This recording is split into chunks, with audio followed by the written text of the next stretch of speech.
അമ്മേ പരിശുദ്ധ അമ്മേ, അമ്മേ പരിശുദ്ധ ദൈവമാതാവേ, കൃപാസനത്തിലൂടെ ഞങ്ങൾക്കും ഞങ്ങളുടെ ദേശത്തിനും അമ്മ മധ്യസ്ഥം തേടി തന്ന എല്ലാ അനുഗ്രഹങ്ങൾക്കും കൃപകൾക്കും ഞങ്ങളിപ്പോൾ ഹൃദയം നിറഞ്ഞ നന്ദി പറയുന്നു. അമ്മേ പരിശുദ്ധമ്മേ ദൈവമാതാവേ, 2004 ഡിസംബർ 7 ഉച്ചകഴിഞ്ഞ് 2:30 കൃപാസനത്തിൽ സംഭവിച്ച അമ്മയുടെ പ്രത്യക്ഷപ്പെടലിനെ തിരുസഭയ്ക്ക് സമർപ്പിച്ചിരിക്കുന്ന പഠനരേഖകളുടെ മേൽ സഭാത്മകമായ പഠനം ആരംഭിക്കുവാൻ ഞങ്ങൾ പ്രാർത്ഥിക്കുന്നു. അമ്മേ പരിശുദ്ധമേ, ഭൂസ്വർലോകങ്ങളുടെ രാജ്ഞിയായ അങ്ങേയ്ക്ക് ഭൗമസംരക്ഷണത്തിനായി പ്രപഞ്ചപ്രകൃതിയെ തന്നെ തിരുസഭ പ്രതിഷ്ഠിക്കുവാൻ ഈ പ്രത്യക്ഷീകരണം വഴി ഇടയാക്കണമേ. പരിശുദ്ധമേ, ജപമാല മാതാവേ, സകല കൃപാസനം പ്രാർത്ഥനയോടും ചേർത്ത് ഞങ്ങളിപ്പോൾ പ്രാർത്ഥിക്കുന്ന ഈ കുടുംബത്തിന്റെ പ്രത്യേക നിയോഗം പറ മക്കളെ.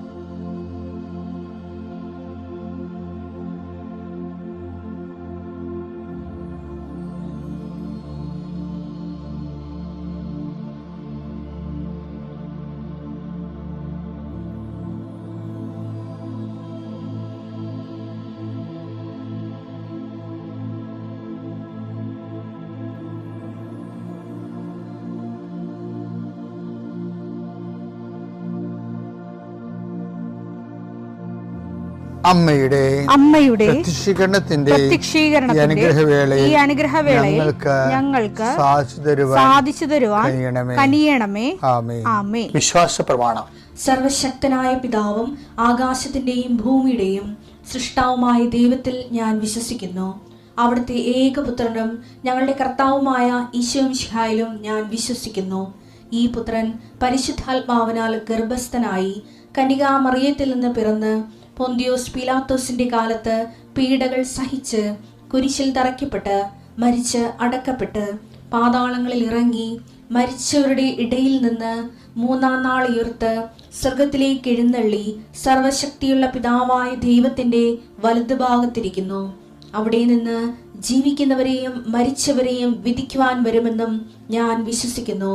പരിശുദ്ധാത്മാവിലും ഞാൻ വിശ്വസിക്കുന്നു. വിശുദ്ധ കത്തോലിക്കാ സഭയിലും പുണ്യവാന്മാരുടെ ഐക്യത്തിലും പാപങ്ങളുടെ മോചനത്തിലും ശരീരത്തിന്റെ ഉയർപ്പിലും നിത്യമായ ജീവിതത്തിലും ഞാൻ വിശ്വസിക്കുന്നു. ആമേൻ.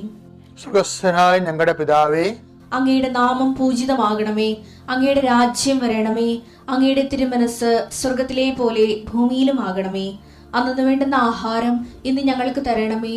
ഞങ്ങളോട് തെറ്റ് ചെയ്യുന്നവരോട് ഞങ്ങൾ ക്ഷമിക്കുന്നത് പോലെ ഞങ്ങളുടെ തെറ്റുകൾ ഞങ്ങളോടും ക്ഷമിക്കണമേ. ഞങ്ങളെ പ്രലോഭനത്തിൽ ഉൾപ്പെടുത്തരുതേ, തിന്മയിൽ ഞങ്ങൾ രക്ഷിക്കണമേ. ആമേൻ. നന്മ നിറഞ്ഞ മറിയമേ, സ്വസ്തി. കർത്താവ് അങ്ങയുടെ കൂടെ സ്ത്രീകളിൽ അങ്ങ് അനുഗ്രഹിക്കപ്പെട്ടവളാകുന്നു. അങ്ങയുടെ ഉദരത്തിൻ ഫലമായി ഈശോ അനുഗ്രഹിക്കപ്പെട്ടവനാകുന്നു. പരിശുദ്ധ മറിയമേ, തമ്പുരാന്റെ അമ്മേ, പാപികളായ ഞങ്ങൾക്ക് വേണ്ടി ഇപ്പോഴും ഞങ്ങളുടെ മരണസമയത്തും തമ്പുരാനോട് അപേക്ഷിക്കണമേ. ആമേൻ. എൻ്റെ പ്രിയയുടെ, നാളെ അച്ഛൻ പ്രാർത്ഥിക്കത്തില്ലേ? അപ്പം നിങ്ങളുടെ കയ്യിൽ രേഖകളുടെ മേലെ കർത്താവിൻ്റെ അനുഗ്രഹം ഉണ്ടാകാൻ വേണ്ടി പ്രാർത്ഥിക്കുന്ന ദിവസമാണ്. എല്ലാ രേഖകളൊന്നും അച്ഛൻ വിളിച്ച് പറയത്തില്ലെങ്കിലും അച്ഛൻ മനസ്സ് ഉദ്ദേശിക്കുന്നുണ്ട് എല്ലാ രേഖകളും. ഇപ്പോൾ ഭൂമി തരം മാറ്റുന്നതിന് കൊടുത്തിട്ടുള്ള അപേക്ഷകൾ, അതിൻ്റെ കോപ്പി ഉണ്ടാകണം നാളെ പ്രാർത്ഥിക്കുമ്പോൾ വെളുപ്പിനെ. ഇപ്പോൾ വിവാഹം കഴിക്കാൻ പോകണമെന്നുണ്ടെങ്കിൽ അതിൻ്റെ മന്ത്രകോടികൾ പള്ളിയിൽ ആസ്വദിക്കും. അത് കുഴപ്പമില്ല, അത് കൂതാശപരമായിട്ട് ആസ്വദിക്കണം. അല്ലാത്ത ദൈവദിനസേന ഉപയോഗിക്കേണ്ട എല്ലാ സംഭവവും. അതുപോലെ തന്നെ നിങ്ങളുടെ പരീക്ഷ ഇനി എഴുതാനുണ്ടെങ്കിൽ അതിൻ്റെ പഠനപുസ്തകങ്ങൾ, വിഷയങ്ങളും ലാപ്ടോപ്പുകളും, പിന്നെ പ്രമാണമില്ലേ, പൊക്കോറ് ചെയ്ത് കിട്ടാനുള്ള പ്രമാണങ്ങൾ, അത് കിട്ടാതിരിക്കുന്നത്, അതിൻ്റെ രേഖകൾ, പിന്നെ വിസ, പാസ്പോർട്ട്, വിസ റിജക്റ്റ് ചെയ്തിരുന്ന റിജക്ഷൻ്റെ പേപ്പറുകൾ, എന്തെല്ലാം രേഖകൾ നിങ്ങളുടെ കയ്യിലുണ്ടോ അത് നിങ്ങൾ നാളെ പ്രാർത്ഥനയുടെ സമയത്ത് ആശീർവാദത്തിനായി സമർപ്പിക്കണം. ഇതൊരു അറിയിപ്പാണ്. ദൈവം നിങ്ങൾ അനുഗ്രഹിക്കട്ടെ. കർത്താവേ, നിൻ്റെ ഉന്നതമായ നാമത്തിന് സ്തോത്രം ചെയ്യുന്നു. കർത്താവേ, നിൻ്റെ വിശുദ്ധ പൗരോഹിത്യത്തെ മഹത്വപ്പെടുത്തണമേ. കർത്താവ്, ഈ പ്രാർത്ഥന എത്ര ലളിതമാണെങ്കിലും എളിയതാണെങ്കിലും ഇതുകൊണ്ട് എന്താണ് ഉദ്ദേശിക്കുന്നത് കർത്താവ്? നീയാണ് ഉദ്ദേശിക്കേണ്ടത്. രോഗികൾ, നാനാവിധ രോഗികളെ കർത്താവെ നിൻ്റെ വിശുദ്ധമായ രക്തം തളിക്കണമെന്ന് പ്രാർത്ഥിക്കുന്നു. ഡിപ്രഷന് വന്നു പോയവർ, മനസ്സിടിഞ്ഞവർ, ഇപ്പോൾ കാണുന്നത് പോലെ നെഞ്ചിൻ്റെ ഉള്ളിൽ മുഴയുള്ളവരെ കർത്താവ് സ്പർശിക്കണമേ എന്ന് കണ്ണീരോടെ പ്രാർത്ഥിക്കുന്നു. ഉടലിൽ നിന്ന് വെള്ളം വന്നുകൊണ്ടിരിക്കുന്നവരെ കർത്താവ് സുഖപ്പെടുത്തുന്നുണ്ട്. കർത്താവ്, അടിവയറ്റിലെ വേദനകളും മുഴുവൻ എല്ലാത്തരം അസ്വസ്ഥതകൾ, ഭാരങ്ങൾ, എന്തോ കെട്ടിയിരിക്കണ പോലെ തോന്നുന്ന അവസ്ഥകൾ കർത്താവിൻ്റെ നാമത്തിൽ സൗഖ്യമാകട്ടെ എന്ന് ഈശോനാമത്തിൽ പ്രാർത്ഥിക്കുന്നു. കർത്താവ്, ഇന്ന് ജോലി അന്വേഷിച്ച് പോകുന്നവരെ, കർത്താവ്, ഓപ്പറേഷന് വേണ്ടി ഒരുങ്ങിക്കൊണ്ടിരിക്കുന്നവരെ, ഓപ്പറേഷൻ 2.5 മണിക്കൂർ ഉണ്ടാകുമെന്ന് കേട്ടപ്പോഴൊരു പ്രയാസം നേടുന്നവരെ, അതിനെക്കുറിച്ച് ഭയങ്ങൾ തോന്നുന്നവരെ, എല്ലാ ഓപ്പറേഷനുകളെയും കർത്താവിൻ്റെ നാമത്തിൽ ഞാൻ ആശീർവദിക്കുന്നു. കർത്താവ്, പ്രസവത്തിലെ കുഞ്ഞിന് വെയിറ്റ് കൂടുതലാണ്, സിസേറിയൻ വേണമെന്ന് പറഞ്ഞപ്പോൾ അങ്ങനെ പറഞ്ഞിരിക്കുന്നവർ, അങ്ങനെ ഓരോരോ വിഷയത്തിൽ പ്രസവ സംബന്ധമായ വിഷയങ്ങളിൽ വിഷമിക്കുന്നവരും വേദനിക്കുകയും വീർമുട്ടുകയും ചെയ്യുന്നവരുടെ എല്ലാ ഭാരങ്ങളും മാറി മാതാവ് പ്രസവത്തിൻ്റെ ഓപ്പറേഷൻ്റെ ടൈമിൽ അല്ലെങ്കിൽ പ്രസവത്തിൻ്റെ സമയം നിൻ്റെ കൂടെ കൈകൾ പിടിച്ചുകൊണ്ട് പരിശുദ്ധ അമ്മയെ നിന്നെ ഏൽപ്പിക്കുന്നു. പിതാപുത്രനും പരിശുദ്ധാത്മാവായ സർവ്വേശ്വര എന്നേക്കും ആമേൻ. എൻ്റെ പ്രിയപ്പെട്ട, നമ്മൾ ഇന്ന് കാണുന്നത്, നമുക്കറിയാം ഈ ദിവസങ്ങളിലെല്ലാം അച്ഛൻ ചെയ്യണത് പെന്തക്കോസ്ത മഹോത്സവത്തിന് ശേഷവും അതിലേക്കും അതിന് ശേഷമുള്ള ഈ പെന്തക്കോസ്ത കാലഘട്ടങ്ങളിലുള്ള ആത്മാവിനെക്കുറിച്ചുള്ള ജാഗ്രതയും അത് സ്വീകരിക്കാൻ വേണ്ടിയുള്ള ദൈവകൃപ നിങ്ങൾക്ക് ലഭിക്കണമെന്ന ഉദ്ദേശത്തിലാണ് അച്ഛൻ ഓരോ ടോക്കുകൾ ചെറിയ ബിറ്റ്സുകൾ നൽകുന്നത്. ഇപ്പം ഇന്ന് നമ്മൾ കാണാൻ പോണത് പരിശുദ്ധാത്മാവിൻ്റെ വരങ്ങളെക്കുറിച്ചാണ് നമ്മൾ ഇത്രയും നാൾ സംസാരിച്ചുകൊണ്ടിരുന്നത്. ഇന്ന് നമ്മൾ കാണുന്നത് വിശ്വാസവരത്തെക്കുറിച്ചാണ്. വിശ്വാസവരം എന്ന് വെച്ച് കഴിഞ്ഞാൽ നമുക്ക് വിശ്വാസത്തിന് പല തലങ്ങളുണ്ട്. ഒരറിവിൽ നിന്നുണ്ടാകുന്ന വിശ്വാസമുണ്ട്. ഇപ്പോൾ നമുക്ക് അമേരിക്കയെക്കുറിച്ചൊക്കെ പറയുമ്പോൾ അമേരിക്ക നമ്മൾ കണ്ടിട്ടില്ലെങ്കിലും നമ്മൾ ഉണ്ട്, അപ്പോൾ നമുക്കൊരു വിശ്വാസമുണ്ട് അല്ലേ. പിന്നെ സ്നേഹം വിശ്വസിക്കുന്നു, ഇപ്പോൾ സ്നേഹമെല്ലാം വിശ്വസിക്കുമെന്ന് പൗലോസ് പറഞ്ഞില്ലേ. അപ്പോൾ നമ്മളോട് പറഞ്ഞു തന്നിട്ട് നമുക്ക് അറിവില്ലെങ്കിലും ചില കാര്യം നമുക്ക് വിശ്വസിക്കാൻ ജീവിക്കാൻ പറ്റത്തില്ല. ചിലർ ചതിക്കും, പക്ഷേ അപ്പോൾ അത് മുക്കാലും നമ്മുടെ അമ്മയൊക്കെ പറയണ എല്ലാം കറക്റ്റായിരിക്കും, നമ്മളോടുള്ള സ്നേഹത്തിലായിരിക്കും അത് പറയണത്. അപ്പോൾ സ്നേഹിതന്മാർ പറയുന്നതെല്ലാം അപ്പോൾ അത് മുക്കാലും കറക്റ്റായിരിക്കും. അച്ഛനത് ചെയ്യേണ്ട കേട്ടാ, അത് ശരിയാകത്തില്ല കേട്ടാ എന്ന് എന്നോട് ചിലർ പറഞ്ഞിട്ടുണ്ട്. അപ്പോൾ ഞാൻ പിന്നെ ചിലപ്പോൾ ആ ഒരു സമ്മേളനത്തിന് അല്ലെങ്കിൽ ആ ഒരു പദ്ധതി ഞാൻ പിന്നെ എടുക്കത്തില്ല. എന്താ കാര്യം? നമ്മളോട് പറയുന്ന ആൾക്കാർ നമ്മൾ ദുഃഖിക്കരുത്, നമ്മൾ നന്മകളിലൂടെ വളരണമെന്ന് ആഗ്രഹിച്ചിട്ടുള്ളത് പറയണം. അപ്പോൾ അവർ കറക്റ്റായിട്ട് ഇപ്പോൾ എൻ്റെ കുറേ ആൾക്കാർ എന്നോട്, ഞാനധികം റിലേഷൻസ് കീപ്പ് ചെയ്യത്തില്ല, വളരെ ചുരുക്കം റിലേഷൻസ്. കാര്യം ഈ ആവശ്യമില്ലാത്ത കയറി ആൾക്കാരെ എന്നെ സ്വാധീനിക്കാതിരിക്കാൻ വേണ്ടി ഞാൻ അധികം റിലേഷൻസ് കീപ്പ് ചെയ്യത്തില്ല. കാരണം ഞാൻ അരൂപിക്ക് എടുത്ത പ്രവർത്തനങ്ങൾക്ക് എതിരായിട്ടേ വരത്തുള്ളൂ മാനുഷികമായ ഐഡിയോളജികൾ. പക്ഷെ എന്നാലും ചില വിഷയങ്ങൾ ചില ആൾക്കാർ പറയുമ്പോൾ അത് പരിശുദ്ധാരും നമ്മളെ പറയും അത് കറക്റ്റാണ്, അപ്പോൾ അതുകൊണ്ട് അല്പം നഷ്ടമാണെങ്കിലും തൽക്കാലം നിൽക്കുക, അല്ലെങ്കിൽ ചാരേണ്ട കാര്യമില്ല എന്ന് പറയുമ്പോൾ അത് സ്നേഹത്തിൽ നിന്നുണ്ടാകുന്ന വിശ്വാസമാണ്. പിന്നെയെന്ന് പറയണത് അഭിഷേകപരമായ വിശ്വാസമുണ്ട്. അതൊരു വരവാണ്. എല്ലാം വരവാണെങ്കിലും അഭിഷേക വിശ്വാസത്തിന് അത് കൂടിയ വരവാണ്.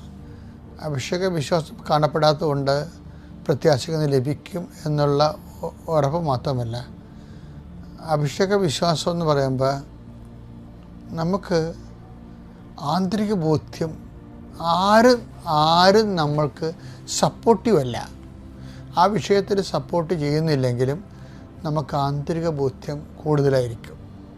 ഇപ്പം ഞങ്ങളൊക്കെ മിഷൻ ചെയ്യണത് അങ്ങനെയാണ്. ഇപ്പോൾ ഈ ഉടമ്പടിയൊക്കെ ചെയ്യില്ലേ, ഉടമ്പടിയിൽ എടുത്തപ്പോൾ തന്നെ കൃപാസനത്തിൽ പല എക്സിഡ്യങ്ങളും പറഞ്ഞു, അയ്യോ ഇതൊന്നും ആൾക്കാർ ചെയ്യത്തില്ല, ആൾക്കാരൊന്നും ചെയ്യത്തില്ല. പിന്നെ പത്രം, പ്രേക്ഷിത പ്രവർത്തനത്തിൽ മാതാവിനോട് പറഞ്ഞത് പത്രത്തിലൂടെ നീ സാക്ഷ്യങ്ങൾ കൊടുക്കണമെന്ന് പറയും. അപ്പോൾ സാക്ഷ്യം പത്രത്തിലൂടെ പോകുന്നതിന് ഭയങ്കര എതിർപ്പുണ്ടായിരുന്നു.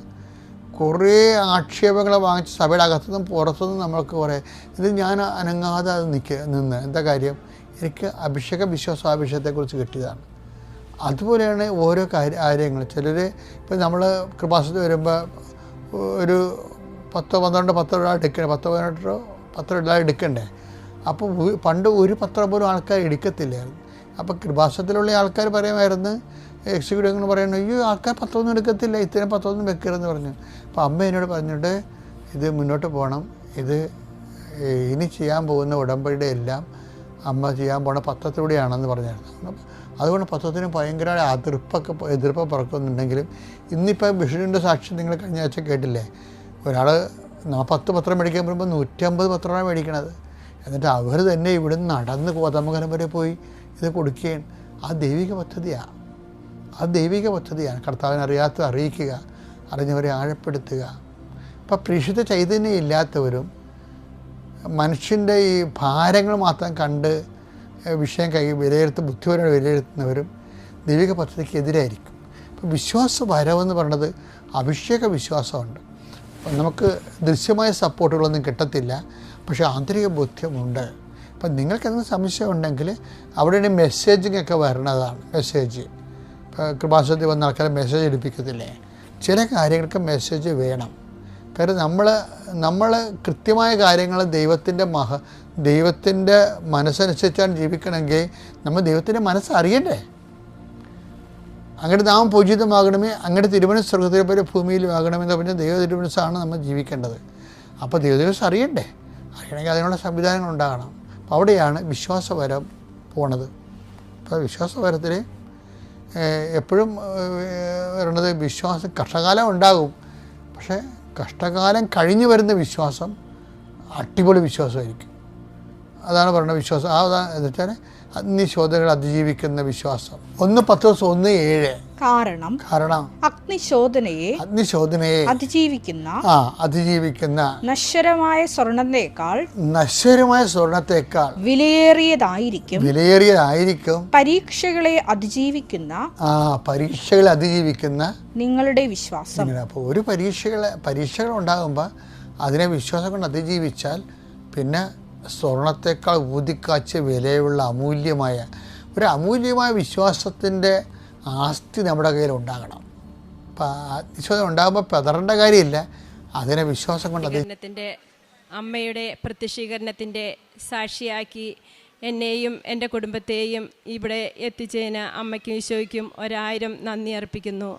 എൻ്റെ പേര് ജെസി, ഇതെൻ്റെ മക്കൾ രേഷ്മ, ഇവാനിയ, എമിലിയ, ബേസിൽ. ഇന്ന് ഞങ്ങളിവിടെ ഞാൻ വരുന്നത് തലക്കോട് നേര്യമംഗലത്തു നിന്നാണ് വരുന്നത്. ഞാനൊരു യാക്കോബായ വിശ്വാസിയാണ്. ഇവിടെ ആദ്യമായി ഞാൻ ഇവിടെ എത്തിയത് എൻ്റെ ഒരു കൂട്ടുകാരി വഴിയാണ്. ഇവിടെ ആദ്യമായി അമ്മയുടെ അടുത്ത് വന്ന് ഉടമ്പടി എന്താണെന്നുള്ളത് എനിക്കൊന്നും അറിയില്ലായിരുന്നു. എൻ്റെ കൂട്ടുകാരി പറഞ്ഞ് അങ്ങനെ ഞാനിവിടെ വന്ന് ആദ്യമായി ഉടമ്പടി എടുത്തു. അതുപോലെ ഉടമ്പടി എടുത്തോടുകൂടി ഞാൻ നല്ലൊരു വിശ്വാസത്തിലേക്ക് വരുവാനും പരിശുദ്ധ അമ്മ ഈശോയും ഒരുപാട് അനുഗ്രഹങ്ങൾ തന്ന് എല്ലാ ദിവസവും അച്ഛൻ്റെ ഡെയിലി ബ്രെഡ് കൂടുകയും അതുപോലെ ആരാധനയെ പങ്കുചേരുകയും ചെയ്യും. എനിക്ക് തന്നിരിക്കുന്ന രോഗസൗഖ്യം, എനിക്ക് 4 വർഷമായി ഉണ്ടായിരുന്ന വെയിൽക്കോസ് വെയിൻ, അത് ഞരമ്പുകൾ തടിച്ച് വളരെ വേദനയായി. ഞാൻ അംഗൻവാടിയിൽ ജോലി ചെയ്യുന്നതാണ്. എനിക്ക് നിന്ന് ജോലി ചെയ്യുമ്പോഴൊക്കെ വൈകുന്നേരം ആകുമ്പോഴേക്കും വളരെ ബുദ്ധിമുട്ടും വേദനയായിരുന്നു. ഞാൻ ആയുർവേദത്തിലെല്ലാം പോയി, എന്നിട്ടൊന്നും മാറിയില്ലായിരുന്നു. അത് കഴിഞ്ഞ് ഉടമ്പടി ഞാൻ നിയോഗത്തിൽ വെച്ച് പ്രാർത്ഥിച്ചു. എല്ലാ ആഴ്ചയിലും അച്ഛൻ്റെ ധ്യാനം കേൾക്കും. അതിൽ അച്ഛൻ നമ്മൾക്ക് രോഗമുള്ളിടത്ത് കൈകൾ വെച്ച് പ്രാർത്ഥിക്കാൻ അച്ഛൻ പറഞ്ഞ്, അങ്ങനെ ഞാനൊരു ദിവസം ധ്യാനം കേട്ടുകൊണ്ടിരുന്ന എൻ്റെ കൈകൾ ഞാൻ എൻ്റെ കാലിൽ വെച്ച് പ്രാർത്ഥിച്ച് വിശുദ്ധ തൈലവും ഉപ്പും തേനും ഉപയോഗിച്ചതിൻ്റെ ഫലമായി ഈശോയും അമ്മയും എനിക്ക് രോഗസൗഖ്യം തന്ന് ഇന്ന് എനിക്ക് ഒരു കുഴപ്പവുമില്ല. എൻ്റെ കാലിൻ്റെ വെയിൽക്കോസ് വെയിൻ പൂർണ്ണമായും സൗഖ്യപ്പെട്ടു. അതുപോലെ രണ്ടാമത്തെ എൻ്റെ സാക്ഷ്യം, ഞങ്ങൾക്ക് കുറച്ച് സ്ഥലമുണ്ടായിരുന്നു. അത് വിൽക്കുവാൻ 1 വർഷമായി ഞങ്ങൾ ആഗ്രഹിക്കുകയായിരുന്നു. പരിശുദ്ധ അമ്മയും ഈശോയും, അതേപോലെ ഞാനിവിടെ വന്ന ആദ്യമായി അച്ഛനെ കണ്ട് അച്ഛൻ തലയിൽ കൈവച്ച് പ്രാർത്ഥിച്ച് അച്ഛൻ എനിക്കൊരു കാശ് രൂപ എൻ്റെ കയ്യിൽ തന്നു.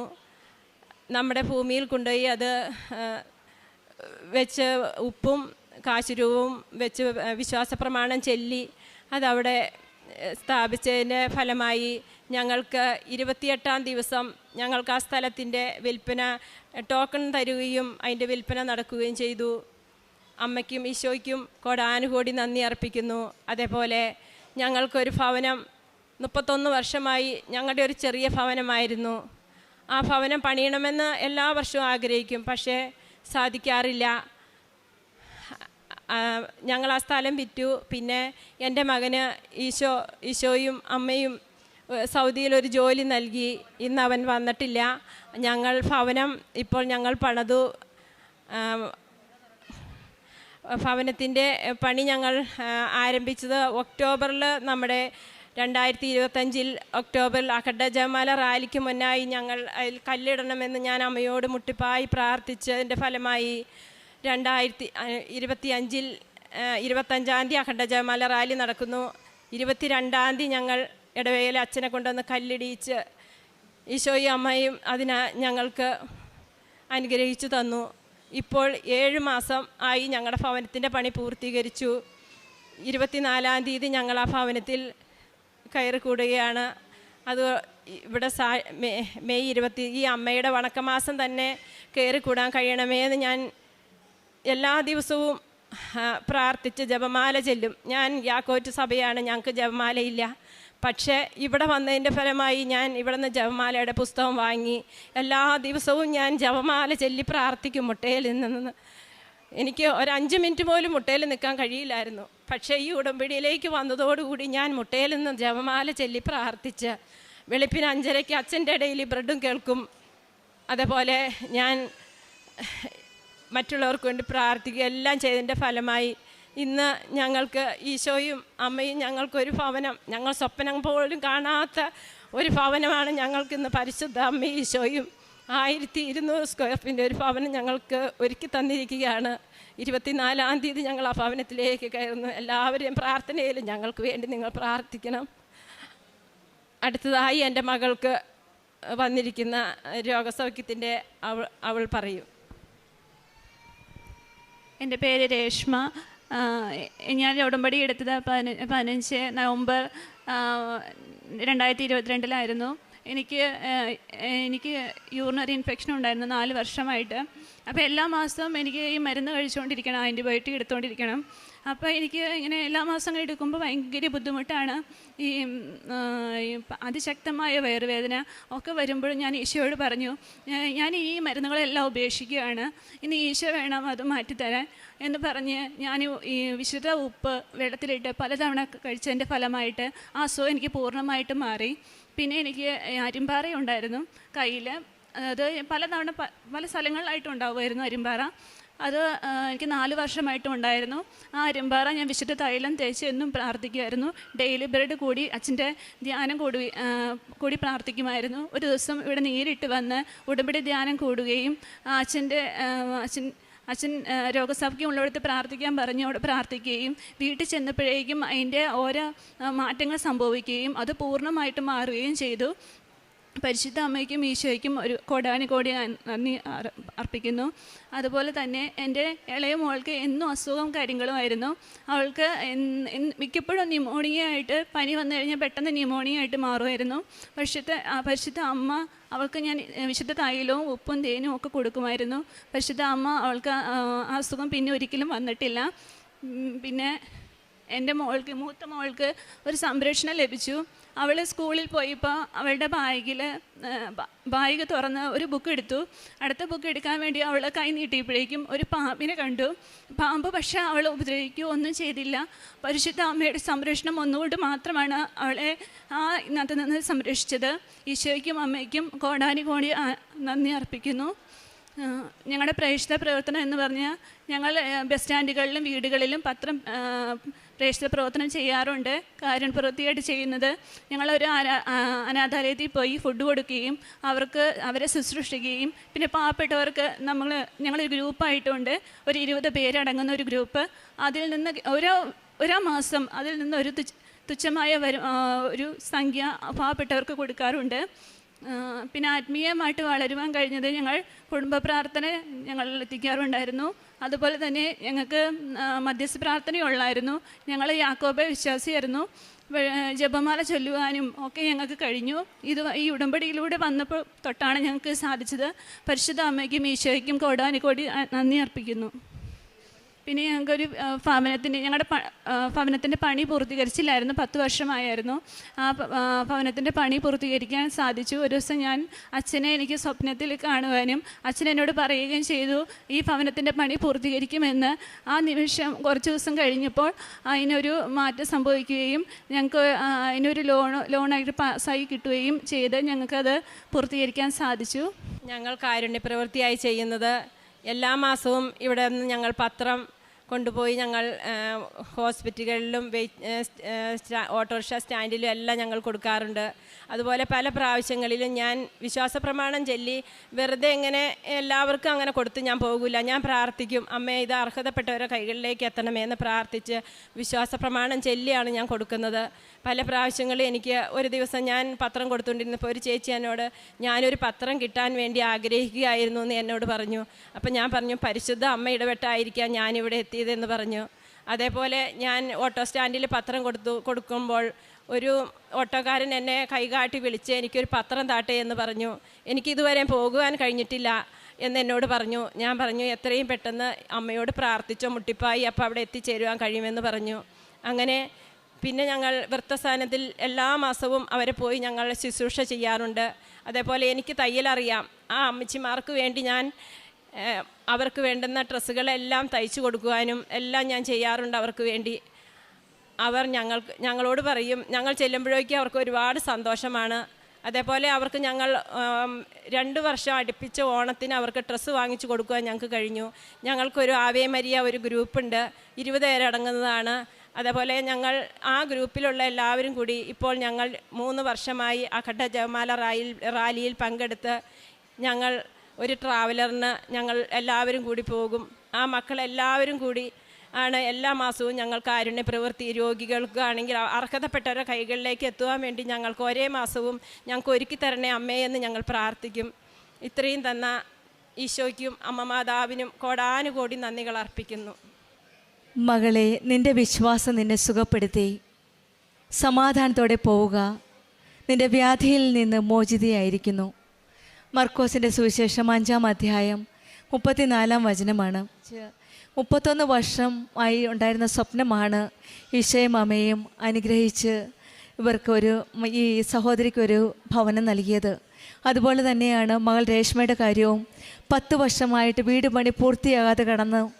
അതും ഉടമ്പടി കുരിശ് വരച്ച്, ഉടമ്പടി തൈലം തേച്ച് കുരിശ് വരച്ച് ആ കട്ടിളപ്പടിയിൽ പ്രാർത്ഥിച്ചതിൻ്റെ ഫലമായിട്ടും ബഹുമാനപ്പെട്ട ജോസഫ് അച്ഛൻ്റെ സ്വപ്നത്തിൽ പറയുകയും ഈ ഭവനത്തിൻ്റെ പണി പൂർത്തിയാക്കാൻ സാധിക്കുമെന്ന് അച്ഛൻ ഇവരോട് പറയുകയും ആ നിമിഷം മുതൽ പണി തുടങ്ങുകയായിരുന്നു. ഇവിടെയും ഉടമ്പടി മക്കളുടെ ജീവിതത്തിൽ സ്വപ്നത്തിലൂടെയും സുഗന്ധാഭിഷേകത്തിലൂടെയും ദൈവത്തിൻ്റെ സാന്നിധ്യമാണ് നമ്മളോട് ഓരോരോ സാക്ഷ്യങ്ങളിൽ വെളിപ്പെടുത്തുന്നത്. നമുക്ക് ദൈവ സാന്നിധ്യം, ദൈവത്തിൻ്റെ അടുപ്പമാണ് ഓരോ കാര്യങ്ങളും ചെയ്യുവാൻ പോകുമ്പോഴും ചെയ്യുന്നതിന് മുൻപും അമ്മ പറഞ്ഞു തരികയാണ്. പല വ്യക്തികളിൽ കൂടെ, പല സാഹചര്യങ്ങളിൽ കൂടെയാണ് അമ്മ പറഞ്ഞു കൊടുക്കുന്നത്, അത് ചെയ്യുക, ഇത് ചെയ്യുക എന്ന്. ഇതിവിടെയും ജോസഫ് അച്ഛൻ്റെ സ്വപ്നത്തിലൂടെ ഇവരോട് പറയുകയാണ് ഭവനത്തിൻ്റെ പണി പൂർത്തിയാക്കാൻ സാധിക്കുമെന്ന്. അന്നു മുതൽ പണി പൂർത്തിയാകാനുള്ള എല്ലാ ക്രമീകരണങ്ങളും നടത്തുവാനായിട്ട് സാധിച്ചു. 10 വർഷം കഴിഞ്ഞ് ഈ സഹോദരിയെ ജെസ്സിയുടെ കാര്യവും 31 വർഷം കഴിഞ്ഞ് 2 കുടുംബങ്ങൾ 2 ഭവനം പൂർത്തിയാക്കാൻ സാധിച്ചു. ഇവിടെയും അമ്മയുടെ ഒരു ഇടപെടലാണ്, സമയ ചുരുക്കത്തിൻ്റെ അമ്മയുടെ ഒരു ഇടപെടൽ. അതുതന്നെയല്ല, അഖണ്ഡ ജപമാല റാലിക്കും ഈ മകൾ പ്രാർത്ഥിച്ചിരുന്നു. നമുക്കറിയാം, ഡേറ്റ് ഇട്ട് പ്രാർത്ഥിക്കുമ്പോൾ അമ്മയെ വണക്ക മാസത്തിൽ എനിക്ക് കയറി താമസിക്കാനുള്ള സഹായിക്കണേ എന്ന് ഈ മകൾ പ്രാർത്ഥിച്ചു. ഡേറ്റ് ഇട്ട് പ്രാർത്ഥിച്ചു വണക്കം മാസത്തിന് തീരുന്നതിന് മുൻപ് വീട്ടിൽ കയറി താമസിക്കണമെന്ന്. അതിന് പ്രകാരം അതിൻ്റെ ഫലമായിട്ട് മെയ് 24-ാം തീയതിയാണ് ഈ സഹോദരി ജെസ്സിയുടെ വീട്ടിലേക്കുള്ള കയർ താമസം നിശ്ചയിച്ചിരിക്കുന്നത്. അതിനു മുൻപ് പരിശുദ്ധ അമ്മയുടെ പ്രത്യക്ഷീകരണത്തിൻ്റെ സാക്ഷിയായിട്ട് അമ്മയുടെ സന്നിധിയിൽ നന്ദി പറയുവാനായിട്ടാണ് ഇന്ന് ഈ കുടുംബം ഇവിടെ വന്നിരിക്കുന്നത്. ഈശോയുടെ അമ്മയുടെയും വിശ്വാസം അർപ്പിച്ച് പ്രാർത്ഥിക്കുമ്പോൾ രോഗസൗഖ്യമായാലും നമ്മുടെ ഓരോ ആഗ്രഹങ്ങളായാലും ഈശോയും അമ്മയും നിറവേറ്റി തരുന്ന ഓരോ സാക്ഷ്യങ്ങളാണ് നാം കേൾക്കുന്നത്. ഉടമ്പടി വിശ്വാസത്തിൻ്റെ ഒരു പ്രകടനമാണ്. നാം വിശ്വാസത്തോടെ ദൈവത്തോട് ചേർന്ന് നിൽക്കുമ്പോൾ നമ്മുടെ രോഗങ്ങളും വിഷമങ്ങളും ഭയങ്ങളും ആഗ്രഹങ്ങളും എല്ലാം ദൈവത്തിൻ്റെ കരങ്ങളിലേക്ക് സമർപ്പിക്കുകയാണ് ഉടമ്പടിയിലൂടെ, ഉടമ്പടി നിയോഗങ്ങളിലൂടെ. അവിടുത്തെ ദിവ്യസ്പർശനം നമ്മളെ രോഗസൗഖ്യത്തിലൂടെ നമുക്ക് മനസ്സിലാക്കാൻ സാധിക്കും. ദൈവത്തിൻ്റെ സാന്നിധ്യമാണ് നമ്മുടെ ഓരോ അനുഗ്രഹങ്ങളിലൂടെ നമുക്ക് കാണുവാൻ സാധിക്കുന്നത്. ഈശോയുടെ മകനെ മകളെ എന്ന ഒളിവിളി നമ്മൾക്കും ശ്രവിക്കുവാനായിട്ടുള്ള അനുഗ്രഹം ലഭിക്കട്ടെ എന്ന് നമുക്ക് പ്രാർത്ഥിക്കാം. ആ സ്നേഹത്തിൽ ചേർന്ന് നിൽക്കാനും ഉടമ്പടി കൂടുതൽ തീഷ്ണതയോടെ കൂടുതൽ വിശ്വസ്തയോടെ മുന്നോട്ട് നയിക്കാനുമുള്ള കൃപയ്ക്കായി നമുക്ക് പ്രാർത്ഥിക്കാം. മകളെ, നിന്റെ വിശ്വാസം നിന്നെ സുഖപ്പെടുത്തിയെന്ന സമാധാനത്തോടെ പോവുകയെന്നാണ്. ഏത് തന്നെ രോഗമായാലും ഏത് തന്നെ പ്രതിസന്ധി ആയാലും മകനെ സമാധാനത്തോടെ പോവുക എന്ന ആ ശബ്ദം ശ്രവിക്കാനുള്ള അനുഗ്രഹത്തിനായി നമുക്ക് പ്രാർത്ഥിക്കാം. ജെസ്സി ജോയ്ക്കും രേഷ്മ ബേസിനും കുടുംബത്തിൽ പേര് ജെൽസൺ പോൾ. ഞാൻ കൊല്ലം സെൻറ്റ് ആൻ്റണീസ് ഇടവകയിൽ നിന്നാണ് വരുന്നത്. ഞാൻ 2025 ജൂലൈ 21 ആദ്യമായി ഇവിടെ വന്ന് ഉടമ്പടി എടുക്കുന്നത്. എൻ്റെ ഡിഗ്രി പഠനം കഴിഞ്ഞ് ഏകദേശം 1 കൊല്ലത്തോളം ജോലിയില്ലാതെ നിൽക്കുന്ന സമയത്താണ് ഇവിടെ വന്ന് ഉടമ്പടി എടുക്കുന്നത്. എനിക്ക് അതിനുശേഷം ചെന്നൈയിലൊരു ജോലി ലഭിച്ചായിരുന്നു. പക്ഷേ എൻ്റെ പഠിച്ച മേഖലയുമായിട്ടൊരു ബന്ധമില്ലാത്ത ജോലി ആയതുകൊണ്ട് എനിക്ക് വളരെ താല്പര്യക്കുറവായിരുന്നു ആ ജോലിക്ക് പോകാനായിട്ട്. അങ്ങനെ ഞാൻ വളരെ വിഷമഘട്ടത്തിലൂടെയാണ് ഞാൻ ജോലിക്ക് എല്ലാ ദിവസവും പോയിക്കൊണ്ടിരുന്നത്. ആ ഒരു സമയങ്ങളിലൊക്കെ ഞാൻ മാതാവിനോട് നിരന്തരം വിളിച്ച് പ്രാർത്ഥിച്ചുകൊണ്ടിരുന്നു. എൻ്റെ മാതാവേ, എനിക്ക് പഠിച്ച മേഖലയിൽ നല്ലൊരു ജോലി എനിക്ക് ഇഷ്ടത്തോടെ ചെയ്യാൻ തരണമേ എന്ന്. ഞാൻ എൻ്റെ 2 നിയോഗങ്ങളിലും ആ ഒരു 2 ഉടമ്പടികളിലും ഞാൻ ആ ഒരു നിയോഗം വെച്ച് പ്രാർത്ഥിച്ചായിരുന്നു. അങ്ങനെ ഇരിക്കെ എൻ്റെ 2ാമത്തെ ഉടമ്പടി കഴിഞ്ഞ് ഞാൻ ചെന്നൈയിൽ നിന്ന് ലീവ് കിട്ടി നാട്ടിൽ വരുന്ന സമയത്ത്, നാട്ടിൽ വന്ന ദിവസം തന്നെ എനിക്കൊരു ആക്സിഡൻ്റ് ഉണ്ടായി. എൻ്റെ കാലിനൊരു ഫ്രാക്ചറായി. ചെറിയൊരു സർജറി വേണമെന്ന് പറഞ്ഞു. അങ്ങനെ ഡോക്ടർ പറഞ്ഞു സർജറി കഴിഞ്ഞ് പഴയതുപോലെ നടക്കാനാവുമ്പോൾ 3 മാസമാവും. അപ്പോഴത്തേക്ക് എനിക്ക് ടെൻഷനായി. കാര്യം 3 മാസം എന്ന് പറയുമ്പോഴത്തേനും ചെന്നൈയിലെ ജോലിയുടെ കാര്യം പ്രശ്നത്തിലാവും. പിന്നീട് അവിടെ ജോലിക്ക് പോകാൻ സാധിക്കത്തില്ല. അങ്ങനെ പിന്നെ എന്തായാലും നമുക്കൊന്നും ചെയ്യാൻ പറ്റത്തില്ല. അങ്ങനെ എന്തായാലും റെസ്റ്റ് എടുത്തു. 3 മാസം കഴിഞ്ഞു. നേരെ നടക്കാനായി. അപ്പോഴത്തേക്ക് ജോലിയുടെ കാര്യം പ്രശ്നമായി. ഏകദേശം ജോലി പോകുന്ന അവസ്ഥയായി. അപ്പോഴത്തേക്ക് ഞാൻ പിന്നെയും ഒരു വിഷമഘട്ടത്തിലൂടെ ഇങ്ങനെ കടന്നു പോയിക്കൊണ്ടിരിക്കുമായിരുന്നു. ആ ഒരു സമയം ഞാൻ എൻ്റെ വിശ്വാസത്തിൽ ഒരു കുറവും വരുത്തിയിട്ടില്ല. ഞാൻ നിരന്തരം എൻ്റെ അടിയുറച്ച വിശ്വാസത്തിൽ തന്നെ മാതാവിനോട് പ്രാർത്ഥിച്ചുകൊണ്ടിരുന്നു. അങ്ങനെ എൻ്റെ 3ാമത്തെ ഉടമ്പടി പുതുക്കി ഇതേ നിയോഗം തന്നെ ഞാൻ പിന്നെയും വെച്ചു. അങ്ങനെ ഇരിക്കെ വളരെ റാൻഡമായിട്ട് ഞാനൊരു ജോബ് നോട്ടിഫിക്കേഷൻ കാണുകയായിരുന്നു, ഒരു ജൂനിയർ എഞ്ചിനീയറിൻ്റെ. അങ്ങനെ അത് എറണാകുളത്ത് വെച്ചായിരുന്നു. അപ്പോൾ പോകാനുള്ള ബുദ്ധിമുട്ട് കാരണം ഞാനത് പോകുന്നില്ല എന്ന് വിചാരിച്ചിരുന്നതായിരുന്നു. അപ്പോൾ ലാസ്റ്റ് നിമിഷം എന്തോ എനിക്ക് പോകാൻ തോന്നി. അങ്ങനെ തലേന്ന് ഒറ്റ ദിവസം കൊണ്ട് പ്രിപ്പയർ ചെയ്തിട്ട് ഞാൻ പോയി അവിടെ എത്തിയപ്പോൾ തന്നെ എൻ്റെ കോൺഫിഡൻസ് ഫുള്ള് പോയി. കാരണം ഏകദേശം 200ഓളം പേരുണ്ടായിരുന്നു ആ ഇൻ്റർവ്യൂ അറ്റൻഡ് ചെയ്യാനായിട്ട്. പിന്നെ എന്തായാലും പോയതല്ലേ, ഒരു ഇൻ്റർവ്യൂ എക്സ്പീരിയൻസ് ആവട്ടെ എന്ന് വിചാരിച്ച് ഞാൻ അറ്റൻഡ് ചെയ്യാമെന്ന് വിചാരിച്ചു. അങ്ങനെ എന്നെ വിളിക്കുന്നതിനൊരു 10 മിനിറ്റ് മുമ്പ് എൻ്റെ പ്രിപ്പറേഷൻ നിർത്തി ഞാൻ കൃപാസനത്തിൽ വിശുദ്ധ ഉപ്പെടുത്ത് കയ്യിൽ വെച്ച് വിശ്വാസ പ്രമാണം ചൊല്ലി പ്രാർത്ഥിച്ചുകൊണ്ടിരിക്കുകയായിരുന്നു. അങ്ങനെ ഞങ്ങൾ അവിടെ ബാച്ച് വൈസായിരുന്നു വിളിച്ചുകൊണ്ടിരുന്നത്. അങ്ങനെ ഞങ്ങളുടെ 10 പേരുടെ ബാച്ച് വിളിച്ചു. ഞാനാണ് ഏറ്റവും ലാസ്റ്റ് ഇരുന്നത്. ഞാൻ കയറിയപ്പോൾ തന്നെ വിശ്വാസ പ്രമാണം ചൊല്ലി വിശുദ്ധ ഉപ്പ് അവിടെ നിക്ഷേപിച്ച് അവിടെ ഇരിക്കുകയായിരുന്നു. അങ്ങനെ ഞാൻ പ്രതീക്ഷിച്ചത് മറ്റുള്ളവരുടെ എൻ്റെ മുമ്പിലുള്ള 9 പേരുടെയും പെർഫോമൻസ് നോക്കിയിട്ട് അത് കണക്ക് പെർഫോം ചെയ്യാമെന്നാണ് വിചാരിച്ചിരുന്നത്. പക്ഷേ എന്തുകൊണ്ടോ ഈ സാറ് എന്നെയാണ് ആദ്യം വിളിച്ചത്. എന്നെ വിളിച്ചപ്പോൾ തന്നെ എൻ്റെ കോൺഫിഡൻസ് ഫുള്ള് ഡ്രെയിനായി. അങ്ങനെ മാതാവിൻ്റെ കൃപ കൊണ്ട് എനിക്ക് ചോദിച്ച ചോദ്യത്തിനൊക്കെ എനിക്ക് നന്നായിട്ട് മറുപടി പറയാൻ സാധിച്ചു. പക്ഷേ ലാസ്റ്റ് 2 മിസ്റ്റേക്ക് വരുത്തി. അപ്പോഴത്തേക്ക് എനിക്ക് മനസ്സിലായി ഇതിനിപ്പോൾ എൻ്റെ കയ്യിൽ നിൽക്കത്തില്ല, പോയി. ഇനിയിപ്പോൾ അടുത്ത ഇൻ്റർവ്യൂ നോക്കാമെന്ന് കരുതി ഞാൻ അവിടെ നിന്ന് ഇറങ്ങി. പക്ഷേ ഞാൻ വീട്ടിൽ പോയില്ല. എന്തായാലും റിസൾട്ട് അറിഞ്ഞിട്ട് പോകാമെന്ന് കരുതി അവിടെ തന്നെ ഇരുന്നപ്പോഴത്തേക്കും എൻ്റെ പിന്നാലെ ഇറങ്ങിയവരൊക്കെ അവരുടെ അടുത്ത് അപ്പം തന്നെ പറയുന്നുണ്ടായിരുന്നു ഇന്നാണോ ഔട്ടാണോ എന്ന്. എൻ്റെ അടുത്ത് ഒന്നും പറഞ്ഞിട്ടില്ല. എൻ്റെ പിന്നാലെ ഇറങ്ങി 4 പേരും ഇന്നായി. അപ്പോൾ എനിക്കൊന്നും കൂടെ വിഷമമായി, ഇതിപ്പോൾ ഞാൻ മാത്രം കിട്ടാതെ പോകുന്നൊരവസ്ഥ വരുമോ എന്ന്. അങ്ങനെ ഞാൻ ഒരു പ്രതീക്ഷയില്ല, അവിടെ ഇരിക്കുക, മാതാവിനെ വിളിച്ച് വിശ്വാസ പ്രമാണം ചൊല്ലി അവിടെ ഇരിക്കുക. അങ്ങനെ ഞങ്ങളുടെ ബാച്ചിൻ്റെ ഇൻ്റർവ്യൂ കഴിഞ്ഞു. അവിടുത്തെ ലേഡി വന്ന് പറഞ്ഞു എൻ്റെ ബാച്ചിൽ 6 പേര് സെലക്ട് ആയിട്ടുണ്ട്. അങ്ങനെ അവർ പേര് വിളിക്കാൻ തുടങ്ങി. 5 പേരുടെയും പേര് വിളിച്ചു. എനിക്കൊരു പ്രതീക്ഷയില്ല. അത്ഭുതമെന്ന് പറയട്ടെ, 6ാമത് എൻ്റെ പേരാണ് വിളിച്ചത്. എനിക്ക് ആ സമയത്ത് എന്താണ് എൻ്റെ മനസ്സിൽ കൂടെ പോയതെന്ന് എനിക്കറിയത്തില്ല. പക്ഷേ ഒരു കാര്യം എനിക്ക് ഉറപ്പായി, ജോസഫ് അച്ഛൻ എപ്പോഴും പറയുന്നത് പോലെ not by merit but by grace ആണ് എൻ്റെ ജീവിതത്തിൽ അന്ന് പ്രാവർത്തികമായത്. ഇത് എൻ്റെ കഴിവുകൊണ്ടല്ല, മാതാവിൻ്റെ കൃപ ഒന്നുകൊണ്ട് മാത്രമാണ് എനിക്ക് ജോലി അന്ന് ലഭിച്ചത്. ഞാൻ അന്ന് അവിടെ നിന്ന് ഇറങ്ങി നേരെ ഇവിടെ വീട്ടിൽ പോകുന്നതിന് മുമ്പേ കൃപാസനത്തിൽ വന്ന് മാതാവിന് നന്ദി അർപ്പിച്ചുകൊണ്ടാണ് വീട്ടിൽ പോയത്. എൻ്റെ ജീവിതത്തിൽ പിന്നെ അതിന് ശേഷം എക്സ്പീരിയൻസിൻ്റെ പ്രശ്നം ഉണ്ടായിരുന്നു. ആ ജോലിക്ക് കയറാനായിട്ട് മിനിമം 2 വർഷത്തെ എക്സ്പീരിയൻസ് വേണമായിരുന്നു. അതൊരു കടമ്പയായിരുന്നു. അങ്ങനെ എനിക്കാണെങ്കിൽ ആകപ്പാടെ കുറച്ച് മാസങ്ങളുടെ എക്സ്പീരിയൻസേ ഉണ്ടായിരുന്നുള്ളൂ. അങ്ങനെ ഞാൻ അന്ന് മുതൽ അതൊരു നിയോഗമായി വെച്ച് പ്രാർത്ഥിച്ചു തുടങ്ങി. എന്നും ഏകദേശം ഒരു 2-3 ആഴ്ച പ്രാർത്ഥിച്ചു തുടങ്ങി. അങ്ങനെ മാതാവിൻ്റെ കൃപ കൊണ്ട് ആ വെരിഫിക്കേഷനും മെഡിക്കലും ഒക്കെ ഒരു തടസ്സവും കൂടാതെ പാസ്സാക്കാൻ സാധിച്ചു. ഇന്ന് ഞാൻ എൻ്റെ ഓഫർ ലെറ്ററുമായിട്ടാണ് മാതാവിനെ കാണാൻ വേണ്ടി ഇവിടെ വന്നിരിക്കുന്നത്. എൻ്റെ ജീവിതത്തിൽ ഒരു പ്രതീക്ഷയുമില്ലാതെ പോയിക്കൊണ്ടിരുന്നൊരു സമയത്താണ് ഞാൻ ആഗ്രഹിച്ച ഒരു ജോലി. ഞാൻ മാതാവിൻ്റെ അടുത്ത് ഇവിടെ നിയോഗം വെച്ച് പ്രാർത്ഥിച്ചെങ്കിലും എനിക്ക് അത്ര ഒരു പ്രതീക്ഷയില്ലായിരുന്നു. പക്ഷേ മാതാവ് അത് കൃത്യസമയത്ത് എൻ്റെ നിയോഗം ഏറ്റെടുത്ത് എനിക്ക് നല്ലൊരു ജോലി തന്ന്, ഞാൻ ആഗ്രഹിച്ച മേഖലയിൽ തന്നെ ഒരു ജോലി തന്ന് മാതാവ് എന്നെ അനുഗ്രഹിച്ചു. എൻ്റെ ജീവിതത്തിൽ ചെയ്തു തന്ന ഈ വലിയ അനുഗ്രഹത്തിന് മാതാവിനും യേശുനാഥനും ഒരു കോടാനുകോടി നന്ദി ഞാൻ അർപ്പിക്കുന്നു. എൻ്റെ രണ്ടാമത്തെ സാക്ഷ്യം എന്ന് പറയുന്നത് 2025 എനിക്കൊരു വീഴ്ചയുണ്ടായി. എൻ്റെ കാലിൻ്റെ ലിഗമെൻറ്റിനൊരു സ്പ്രെയിൻ ഉണ്ടായിരുന്നു. അങ്ങനെ ഏകദേശം ഒരു 4 മാസം കഴിഞ്ഞിട്ടും ആ സ്പ്രെയിനിന് വേദനയിൽ കുറവൊന്നുമില്ല, കാലും അടക്കുമ്പോഴും നിവർത്തുമ്പോഴും. അങ്ങനെ ഒരു 4 മാസം കഴിഞ്ഞ് MRI എടുത്ത് ഡോക്ടറിനെ കണ്ടപ്പോൾ ഡോക്ടർ പറഞ്ഞു, കാലിൻ്റെ എല്ലിനൊരു മുഴയുണ്ട്, മെഡിക്കൽ കോളേജിൽ കാണിക്കണമെന്ന്. ഇത് കേട്ടപ്പോഴേ ഞാൻ ആകെ ഡൗണായി. കാര്യം ഞാൻ എൻ്റെ ലൈഫിൽ ആദ്യമായിട്ടാണ് അങ്ങനെ ഒരു സിറ്റുവേഷൻ ഫേസ് ചെയ്യുന്നത്. അതെനിക്ക് ഹാൻഡിൽ ചെയ്യാൻ എനിക്ക് പറ്റിയില്ല. എന്താ പറയുക, ഒരു കണ്ണിൽ ഇരുട്ട് കയറിയ പോലെയൊക്കെ ഒരു ഫീലായിരുന്നു. അങ്ങനെ ഞാൻ നേരെ വീട്ടിൽ വന്ന കാര്യം പറഞ്ഞു. അപ്പോൾ അമ്മ ആദ്യം പറഞ്ഞത് നമുക്ക് കൃപാസനത്തിൽ പോയി ഒരു ഉടമ്പടി എടുക്കാമെന്നാണ്.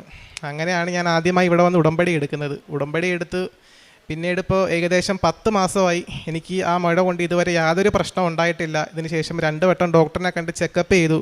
ചെക്കപ്പ് ചെയ്യാൻ പോകുന്ന ഓരോ സമയങ്ങളിലും ഞാൻ കൃപാസനത്തിലെ വിശുദ്ധ ഉപ്പ് വിശ്വാസ പ്രമാണം ചൊല്ലി ആ ഡോക്ടറുടെ സാന്നിധ്യത്തിൽ നിക്ഷേപിച്ചിട്ട് ആണ് എൻ്റെ ടെസ്റ്റ് ചെയ്ത റിപ്പോർട്ട് ഞാൻ കൊടുക്കുന്നത്. മാതാവിൻ്റെ കൃപ ഒന്നും കൊണ്ട് മാത്രം എനിക്ക് ഇതുവരെയും ഒരു പ്രശ്നം ഉണ്ടായിട്ടില്ല. പക്ഷേ എനിക്ക് എൻ്റെ മനസ്സിൽ എപ്പോഴും ഒരു ടെൻഷൻ ഉണ്ടായിരുന്നു. കാര്യം ഇത് എപ്പോഴെങ്കിലും എൻ്റെ ഭാവിയിൽ ഒരു പ്രശ്നമായിട്ട് മാറുമെന്ന്.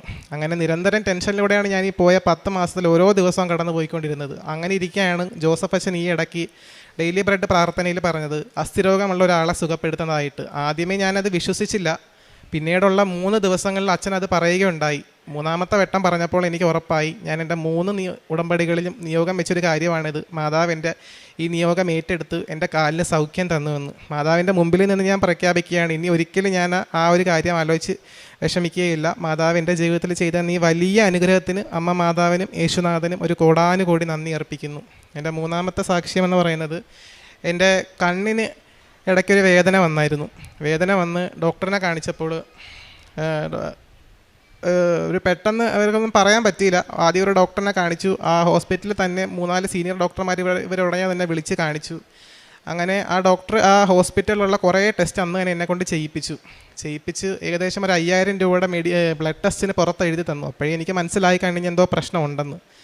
അങ്ങനെ ഞാൻ പുറത്ത് പോയി മെഡിക്കൽ ടെസ്റ്റ് ചെയ്തു. വിശുദ്ധ ഉപ്പ് വിശ്വാസ പ്രമാണം ചൊല്ലി ആ മെഡിക്കൽ റിപ്പോർട്ടിൻ്റെ മേലിട്ട് ഞാൻ ഡോക്ടറിനെ കൊണ്ട് കാണിച്ചു. മാതാവിൻ്റെ കൃപയാൽ ആ മെഡിക്കൽ റിപ്പോർട്ടിന് ഒരു കുഴപ്പവും ഉണ്ടായില്ല. പക്ഷേ ആ ഡോക്ടർ അന്ന് ഒന്നുകൂടെ കണ്ണ് ടെസ്റ്റ് ചെയ്തിട്ട് ഡയഗ്നോസ് ചെയ്തു, പെരിഫറൽ റെറ്റിനൽ ഡീജനറേഷൻ എന്ന് പറഞ്ഞൊരു കണ്ടീഷനാണ്.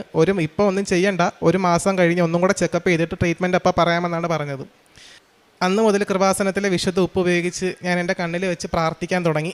ഞാൻ എൻ്റെ പ്രാർത്ഥനയുടെ ശക്തി ഒന്നും കൂടെ കൂട്ടി. ഞാനതൊരു നിയോഗമായി വെച്ച് പ്രാർത്ഥിച്ച് കൃത്യം 1 മാസം കഴിഞ്ഞ് ഡോക്ടറുടെ അടുത്ത് പോയി കണ്ണ് ഒന്നും കൂടെ പരിശോധിക്കുന്ന സമയത്ത് എൻ്റെ കണ്ണിൽ കണ്ടൊരു നേർസാക്ഷ്യം പോലെയായിരുന്നു. ഡോക്ടർ എൻ്റെ കണ്ണ് നോക്കിയിട്ട് പറഞ്ഞത്, എൻ്റെ കണ്ണിൽ ഇപ്പോൾ ഒന്നും കാണുന്നില്ല, ഇനിയിപ്പോൾ 1 കൊല്ലം കഴിഞ്ഞ് വന്നാൽ മതിയെന്ന്. മാതാവ് എൻ്റെ ജീവിതത്തിൽ ചൊരിഞ്ഞ ഈ വലിയ അനുഗ്രഹത്തിന്, എൻ്റെ പ്രാർത്ഥന ഏറ്റെടുത്ത് എൻ്റെ കണ്ണിന് സൗഖ്യം തന്നതിന് എൻ്റെ അമ്മ മാതാവിനും തിരുക്കുമാറിനും ഒരു കോടാനുകോടി നന്ദി ഞാൻ അർപ്പിക്കുന്നു.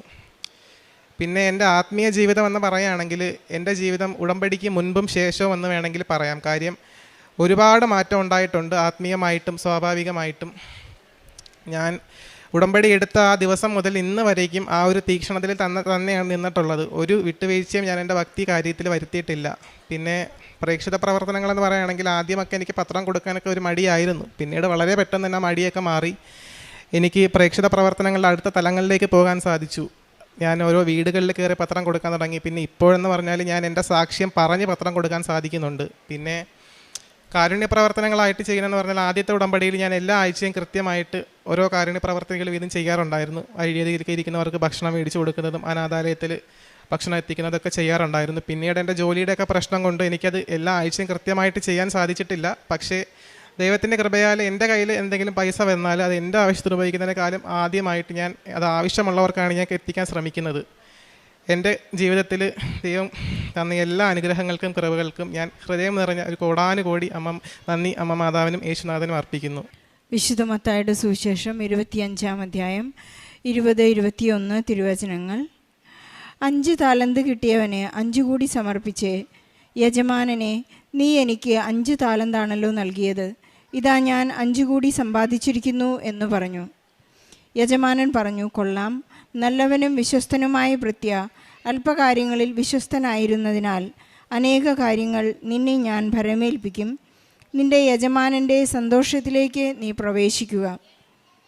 ജെൽസൺ പോൾ എന്ന ഈ മകൻ തൻ്റെ പ്രത്യക്ഷീകരണ സാക്ഷ്യം ഇവിടെ ഏറ്റുപറയുമ്പോൾ പരിശുദ്ധ അമ്മയുടെ മധ്യസ്ഥതയിൽ ഈശോ നൽകിയ വലിയ അനുഗ്രഹമാണ് not by merit but by grace എന്ന അടിസ്ഥാനത്തിൽ ഈ മകൻ ഏറ്റുപറയുകയുണ്ടായി. 19 സപ്ലിമെൻ്ററി പരീക്ഷ എടുക്കാനും 30 പേപ്പർ അറ്റ് എ ടൈം അദ്ദേഹത്തിന് ഇലക്ട്രിക്കൽ എഞ്ചിനീയറിങ്ങിൻ്റെ പരീക്ഷ പാസ്സാകാനും സാധിച്ചത് അവിടെ പറയുകയുണ്ടായി സ്ഥിരീകരണ സമയത്ത്. അതുപോലെ തന്നെ അദ്ദേഹം ജോലിക്കായി ഇൻ്റർവ്യൂവിന് പോയപ്പോൾ പരിശുദ്ധ അമ്മയുടെ വലിയ ഒരു അടയാളമായിരുന്നു. എനിക്ക് ഈ ജോലി കിട്ടുമെന്ന്, ഇൻ്റർവ്യൂവിൽ പാസ്സാകുമെന്ന് യാതൊരു ഉറപ്പുമില്ലാതിരുന്ന ഒരവസ്ഥയിലാണ് അദ്ദേഹം ഉടമ്പടി നേർച്ച വസ്തുക്കളുമായി ഇൻ്റർവ്യൂവിന് പോയപ്പോൾ 200-ലധികം പേർ അവിടെ വന്ന് ഇൻ്റർവ്യൂ അറ്റൻഡ് ചെയ്യുന്നുണ്ട്. 58 പേരുടെ ഒരു വേക്കൻസിയാണ് അവിടെയുള്ളത്. പക്ഷേ അമ്മ മാതാവിൻ്റെ ആ നമ്പറായ ഒട്ടും സാധ്യതയില്ല എന്ന് പ്രതീക്ഷിച്ചിരിക്കുന്ന സമയത്താണ് 6ാമത്തെ നമ്പറായി അദ്ദേഹത്തെ വിളിക്കുകയും ഒരു നല്ല ജോലി ഇലക്ട്രിക് അസിസ്റ്റൻ്റ് എഞ്ചിനീയറായി അദ്ദേഹത്തെ ഉയർത്തുകയും ചെയ്തതായി സാക്ഷ്യപ്പെടുത്തുന്നു. അദ്ദേഹത്തിൻ്റെ സൗഖ്യത്തെക്കുറിച്ച് അദ്ദേഹം പറയുകയുണ്ടായി. കൃത്യമായും അതൊരു സമയച്ചുരുക്കത്തിൻ്റെ സാക്ഷ്യമാണ്. അദ്ദേഹത്തിൻ്റെ കാലിലെ മുഴ വളരെയധികം അസ്വസ്ഥപ്പെടുത്തിയിരുന്നു. തൈലം പൂശിയും ഉപ്പുപയോഗിച്ചും അദ്ദേഹം ഉടമ്പടി ഉപ്പ് ഉപയോഗിച്ച് അദ്ദേഹത്തിന് വളരെ പെട്ടെന്ന് സൗഖ്യമുണ്ടായതായി സാക്ഷ്യപ്പെടുത്തുന്നു. അത് ബഹുമാനപ്പെട്ട ജോസഫ് അച്ഛൻ ഡെയിലി ബ്രെഡിലൂടെ നൽകിയ ഒരു സന്ദേശമാണ്. അസ്ഥി രോഗമുള്ള ഒരാൾക്ക് സൗഖ്യം നൽകുന്നു എന്ന് 3 പ്രാവശ്യം അച്ഛൻ തന്നെ ഏറ്റുപറഞ്ഞപ്പോൾ ജെൽസൺ പോളിന് അത് ഉറപ്പായി, ഈശോ എന്നെ സൗഖ്യപ്പെടുത്തുന്നുവെന്ന്. ഉടമ്പടി എടുക്കുന്ന ഓരോ മക്കൾക്കും ഉറച്ചു വിശ്വസിക്കാവുന്നതാണ്, എൻ്റെ കാര്യത്തിൽ ദൈവം വളരെ ശ്രദ്ധാലുവാണ്, ദൈവം വാഗ്ദാനങ്ങളിൽ വിശ്വസ്തനാണ്. അതുപോലെ തന്നെ മകന് കണ്ണിനുണ്ടായ ഒരു അസുഖത്തെക്കുറിച്ച് പറയുകയുണ്ടായി.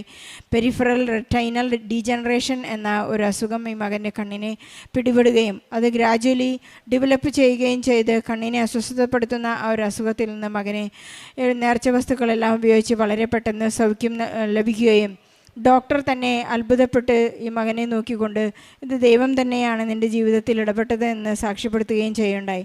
ഈശോ പറയുന്നു, കണ്ണാണ് ശരീരത്തിൻ്റെ വിളക്ക്. നാം ഒരിക്കലും വിളക്ക് കൊളുത്തിയത് പറയുടെ കീഴിൽ വെക്കാറില്ല, അത് ദീപപീഠത്തിൽ മേലാണ് വെക്കുന്നത്. മറ്റുള്ളവർക്ക് വെളിച്ചം കാണാൻ സാധിക്കുന്ന വിധത്തിലാണ് നമ്മുടെ ജീവിത സാക്ഷ്യങ്ങൾ. മകൻ പറയുകയുണ്ടായി, വിശേഷവിധിയായി ചെയ്യുന്ന ഒരു കാര്യം ഈ മകൻ പറയുകയുണ്ടായി. എനിക്ക് സാലറി കിട്ടുമ്പോൾ ഞാൻ ഏറ്റവും ആദ്യം, എനിക്ക് കുറച്ച് പൈസ കിട്ടിയാൽ ഞാൻ ഏറ്റവും ആദ്യം എൻ്റെ കാര്യങ്ങളെക്കാൾ കൂടുതൽ മറ്റുള്ളവരുടെ ആവശ്യങ്ങളെ മുൻനിർത്തി ആ പൈസ ചെലവഴിക്കാൻ, അവർക്ക് വേണ്ടി കൊടുക്കാനായിട്ട് ഞാൻ വളരെയധികം പരിശ്രമിക്കാറുണ്ട്. അങ്ങനെ കാരുണ്യ പ്രവൃത്തികളിലൂടെ ഈശോയുടെ ആവശ്യം കാണുവാനും ഈശോയെ സ്പർശിക്കുവാനുള്ള ഒരു വലിയ അനുഗ്രഹം കൂടിയാണ്, കൃപ കൂടിയാണ് ഈ മകനിൽ ലഭിച്ചിരിക്കുന്നത്.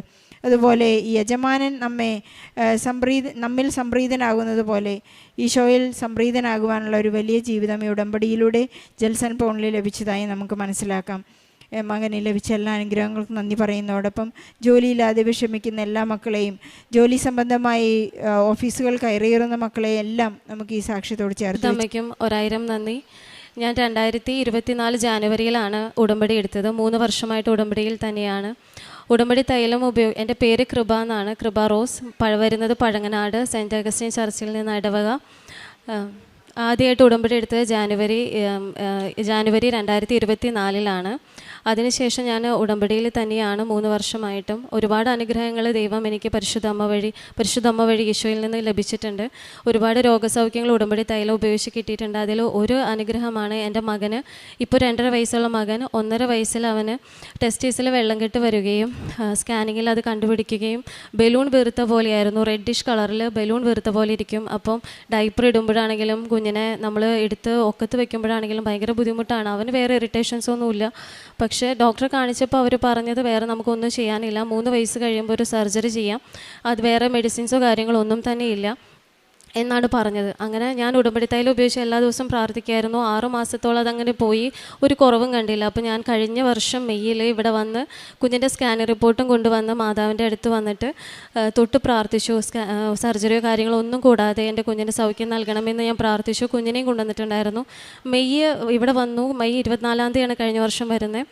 2 ആഴ്ചയ്ക്കുള്ളിൽ തന്നെ കുഞ്ഞിൻ്റെ അത് പെട്ടെന്ന് തന്നെ പഴയ പൂർവ്വസ്ഥിതി തന്നെ ആവുകയും യാതൊരു കുഴപ്പം കൂടാതെ ഇപ്പോൾ 1 വർഷം കഴിഞ്ഞു, ഒരു എൻ്റെ കുഞ്ഞിനില്ല. ഡോക്ടറെ കാണിച്ചിരുന്നു, ഒന്നും തന്നെ ചെയ്യാനില്ല എന്നാണ് ഡോക്ടർ പറഞ്ഞത്. പിന്നീട് അടുത്ത സാക്ഷ്യം, ഞങ്ങൾക്ക് സാമ്പത്തികമായിട്ട് കോവിഡ് കാലം തൊട്ട് കുറച്ച് ബുദ്ധിമുട്ടുണ്ടായിരുന്നു. ബിസിനസ്സായിരുന്നു, മുട്ടയുടെ സെയിലായിരുന്നു. കോവിഡ് സമയത്ത് നമുക്ക് എല്ലാ രീതിയിലും ഹോട്ടൽസും ബാറും എല്ലാം അടച്ച വഴി നമുക്ക് സെയിൽ കുറഞ്ഞു. പപ്പയ്ക്ക് വയ്യാതെയായി. അപ്പം നമുക്ക് വരവിനേക്കാളും കൂടുതൽ ചിലവായി. അന്ന് തൊട്ട് പിന്നെ ഒരു സ്ഥലത്തിൻ്റെ വിഷയം വന്നിട്ട് ഞങ്ങൾക്ക് ഒരു 3.5 സെൻറ്റ് സ്ഥലം പോക്കുവരത്തിൻ്റെ സമയത്ത് നമ്മൾ താമസിക്കുന്ന ഭൂമിയുടെ അത് നഷ്ടമാവുകയും അത് എവിടെയാണ് പോയതെന്ന് കണ്ടുപിടിക്കാനായിട്ട് നമുക്ക് കുറേ പൈസ ചിലവായി. അപ്പോൾ അങ്ങനെ കുറച്ച് സാമ്പത്തിക ബുദ്ധിമുട്ടുകൾ അന്ന് തുടങ്ങി വന്നിട്ടുണ്ടായിരുന്നു. അപ്പോൾ കഴിഞ്ഞതിൻ്റെ മുമ്പത്തെ വർഷം ഡിസംബറിൽ ഞാൻ ഇവിടെ വന്ന് പ്രാർത്ഥിച്ചു. എന്താണ് ഈ സാമ്പത്തിക ബുദ്ധിമുട്ടിൻ്റെ അവസ്ഥ എന്താണെന്ന് എനിക്കറിയില്ല. അപ്പോൾ ഞാൻ ഉടമ്പടിയിൽ എഴുതിയത് ഇങ്ങനെയാണ്: എൻ്റെ ഹസ്ബൻഡിന് എന്തൊക്കെയോ പ്രശ്നങ്ങളുണ്ട്, അതെല്ലാം മാറ്റി എനിക്കൊരു സ്ഥിര വരുമാനമാക്കി തരണം, അത് എന്തൊക്കെയാണെന്നുള്ളത് വെളിപ്പെടുത്തി തരണമെന്ന് ഞാൻ പ്രാർത്ഥിച്ചു. എൻ്റെ ഉടമ്പടി തീരുന്നതിന് മുൻപ് തന്നെ എല്ലാ കാര്യങ്ങളും എനിക്ക് വെളിപ്പെട്ട് കിട്ടി, ഇന്ന കാര്യങ്ങളാണ് എന്നുള്ളത്. അങ്ങനെ ഞങ്ങൾ ആ ബിസിനസ് നിർത്തിയിട്ട് വിദേശത്തേക്ക് പോകാനായിട്ട് നോക്കി, അതും നടന്നില്ല. അപ്പോൾ നമ്മൾ സെയിൽ ചെയ്തുകൊണ്ടിരുന്ന വണ്ടി, മുട്ട കച്ചവടം ചെയ്തുകൊണ്ടിരുന്ന വണ്ടി നമ്മുടെ വിൽക്കാനായിട്ട് വിറ്റ് നമുക്ക് വേറെ എന്തെങ്കിലും തുടങ്ങാമെന്ന് വിചാരിച്ചു. അത് സെയിൽ ചെയ്യാൻ ആൾക്കാരിങ്ങനെ നോക്കാൻ വേണ്ടി വന്നുകൊണ്ടിരിക്കുന്ന സമയത്ത് ഞാൻ പ്രാർത്ഥിക്കുന്ന സമയത്ത് എനിക്ക് തോന്നാണ് ഒരു കുറച്ച് ദിവസം ഉടമ്പടി വസ്തുക്കൾ ഉപയോഗിച്ചിട്ട് വണ്ടിയിൽ പ്രാർത്ഥിക്കണം. അപ്പോൾ ഞാനിങ്ങനെ എൻ്റെ ഒരു നിഷ്കളങ്കമായ ഒരു പ്രാർത്ഥനയിൽ പ്രാർത്ഥിക്കണം. ഞാൻ 4 സൈഡും വണ്ടിയുടെ കുരിശ് വരച്ചിട്ട് ഉടമ്പടി തൈലം ഉപയോഗിച്ച് കുരിശ് വരച്ച് ഉപ്പിട്ട് പ്രാർത്ഥിക്കുകയാണ്. ഞാനിങ്ങനെ പ്രായമായ അമ്മയുണ്ട്, അമ്മേനെ നോക്കാനുള്ള വരുമാനം, 3 മക്കളെ ദൈവം നൽകി, ആ മക്കളെ നോക്കാനായിട്ടും ഞങ്ങളുടെ വേറൊരാളുടെ കൈ നീട്ടാൻ വരാതെ ഒരു വരുമാന മാർഗ്ഗം ഞങ്ങൾക്ക് ഈ വണ്ടിയിൽ നിന്ന് തരണം, അല്ലെങ്കിൽ ഈ വണ്ടി വിൽക്കാനാണ് ദൈവഹിതമെങ്കിൽ അങ്ങനെ തന്നെ സംഭവിച്ചോട്ടെ എന്ന് പ്രാർത്ഥിച്ചു. 7-ാമത്തെ ദിവസം ഞാൻ അങ്ങനെ എല്ലാ ദിവസവും ഉച്ചയ്ക്ക് പ്രാർത്ഥിക്കും, ബൈബിൾ വായിച്ചിട്ട് പോയി പ്രാർത്ഥിക്കും. 7-ാമത്തെ ദിവസം ഇങ്ങനെ ഹസ്ബൻഡ് വന്നപ്പോൾ ഇങ്ങനെ കണ്ടു, ഉപ്പിട്ട് കഴിഞ്ഞാൽ വണ്ടി തുരുമ്പിടില്ലേ എന്നൊക്കെ പറഞ്ഞ് എന്നെ ചീത്ത പറഞ്ഞു. പിറ്റേ ദിവസം ഞാൻ കാണാതെ ഞാൻ പ്രാർത്ഥിച്ചു. അങ്ങനെ അത് കഴിഞ്ഞപ്പോൾ ഞങ്ങളുടെ അളിയൻ വന്നിട്ട് പറയാണ്, നമുക്ക് വഴിയോര കച്ചവടം ചെയ്യാം, പതിയെ നമുക്കൊരു കട തുടങ്ങാം, അപ്പോൾ അതിൽ നമുക്ക് വരുമാനം നല്ലപോലെ കിട്ടും എന്ന് പ്ലാൻ ഇടുകയും വണ്ടി പൊളിച്ച് നമ്മൾ വഴിയോര കച്ചവടത്തിൻ്റെ ലെവലിലേക്ക് വണ്ടീനെ മാറ്റി പണിത് അങ്ങനെ നമ്മൾ കടയിൽ നോക്കുന്നുണ്ടായിരുന്നു. പക്ഷേ അതൊന്നും കിട്ടിയില്ല. തൃപ്പൂണിത്തറ പടിവാരമൊക്കെ നമ്മൾ കട നോക്കി, അത് കിട്ടിയില്ല. പിന്നെ സ്ഥലം വിൽക്കാൻ ഇട്ടിട്ടുണ്ടായിരുന്നു, അത് കേരളേൻ്റെ ഒരു ഇഷ്യൂ ആയിട്ട് ഞങ്ങൾക്ക് വേറൊരു സ്ഥലം അത് വിൽക്കാനായിട്ട് സാധിച്ചില്ല. അവിടെ ഞങ്ങൾ ഉപ്പിട്ട് ഇവിടുത്തെ മണ്ണ് കൊണ്ടുപോയിട്ട് ഞങ്ങൾ അവിടെ ഫുള്ളും വിശ്വാസപ്രമാണം ചൊല്ലി പ്രാർത്ഥിച്ച് ആ ഉപ്പിട്ട് പ്രാർത്ഥിച്ച് ആ മാസം തന്നെ നമുക്ക് 4 വർഷമായിട്ട് വരാതിരുന്ന ആ സ്ഥലത്ത് അതിൻ്റെ ഒരു ബ്രോക്കർ വരെയും നമുക്കത് സെയിലാവുകയും ചെയ്തു. അങ്ങനെ ഞങ്ങളുടെ സാമ്പത്തിക ബുദ്ധിമുട്ട് പകുതിയോളം അതിൽ നിന്ന് മാറി. നമുക്കൊരു ടെൻഷൻ അടിക്കാൻ എനിക്ക് മാതാവ് ഇടവരുത്തിയില്ല. ഇതെല്ലാം ഈ ചുരുങ്ങിയ കാലയളവിനുള്ളിൽ എല്ലാം തന്നെ സംഭവിച്ചു. അങ്ങനെ ഒരു സുപ്രഭാതത്തിൽ ഞങ്ങൾ വഴിയോര കച്ചവടം എന്ന് പറഞ്ഞുകൊണ്ട് ഞങ്ങളുടെ തൊട്ടടുത്ത് തന്നെയുള്ള സ്ഥലത്ത് പോയി തണ്ണിമത്തങ്ങ തുടങ്ങിയിട്ടുള്ള ഫ്രൂട്ട്സ് ഐറ്റംസ് വഴിയിലിട്ടിട്ട് വിൽക്കാൻ തുടങ്ങി. അത് 2 ആഴ്ച നമ്മൾ വിറ്റ് കഴിഞ്ഞപ്പം ഒരു ചേട്ടൻ വന്നിട്ട് പറഞ്ഞു, നല്ല തണ്ണിമത്തങ്ങയായിരുന്നു, എൻ്റെ കുറച്ച് സ്ഥലം കിടപ്പുണ്ട്, മോൻ അവിടെ കട തുടങ്ങാൻ താല്പര്യമുണ്ടോ എന്ന് ചോദിക്കാം. അപ്പോൾ ഹസ്ബൻഡ് പറഞ്ഞു ഇപ്പോൾ താല്പര്യമില്ല എന്ന് പറഞ്ഞു വിട്ടു. പിറ്റേ ദിവസം ഈ ചേട്ടൻ തന്നെ ഇതുപോലെ തന്നെ തണ്ണിമത്തങ്ങ വാങ്ങിച്ചു വീണ്ടും ഇതന്നെ പറയണം. അപ്പോൾ എന്നോട് വന്ന് ചോദിച്ചു, ഇങ്ങനെ ഒരു ചേട്ടൻ വന്ന് പറയുന്നുണ്ട്. അപ്പോൾ ഞാൻ പറഞ്ഞു, ഞാൻ ഉടമ്പടിയിലാണ്, അതുകൊണ്ട് എനിക്ക് ദൈവഹിത എന്ന് പറയാം, പക്ഷേ ചേട്ടൻ്റെ കാര്യം ആയതുകൊണ്ട് എനിക്ക് അറിയില്ല എന്ന് പറഞ്ഞു. അപ്പോൾ ഞാൻ തമാശയ്ക്ക് ഇങ്ങനെ പറഞ്ഞതാണ്. അപ്പോൾ ഞാനിങ്ങനെ ഹസ്ബൻഡ് പറയായിരുന്നു, അച്ഛൻ്റെ ടോക്ക് കേൾക്കായിരുന്നു, എനിക്ക് ഭയങ്കര വിഷമമായിട്ടിരിക്കുകയായിരുന്നു. അപ്പോൾ ആ സമയത്താണ് ഈ ചേട്ടൻ വരുന്നതും ഇങ്ങനെ ചോദിക്കണതും. അപ്പോൾ ഞാൻ പറഞ്ഞു, എന്നാൽ ധൈര്യമായിട്ട് പോയി നോക്ക്, സ്ഥലം എങ്ങനെയുണ്ട് നോക്കാം എന്ന് പറഞ്ഞ് ഞങ്ങൾ സ്ഥലം നോക്കുമ്പോൾ ഗ്രാമപഞ്ചായത്ത് നേരെ ഓപ്പോസിറ്റ് കാക്കനാട് തൃപ്പൂണിത്തറ കോലഞ്ചേരി റൂട്ടിൽ ബസ് സ്റ്റോപ്പുള്ള നല്ല അടിപൊളി സ്ഥലത്താണ് ഈ സ്ഥലം കിടക്കുന്നത്. ഷോപ്പോ കാര്യങ്ങളൊന്നുമില്ല. എങ്ങനെ തുടങ്ങുന്നു, എന്ത് ചെയ്യുന്നു ഒന്നും ഞങ്ങൾക്കറിയില്ല.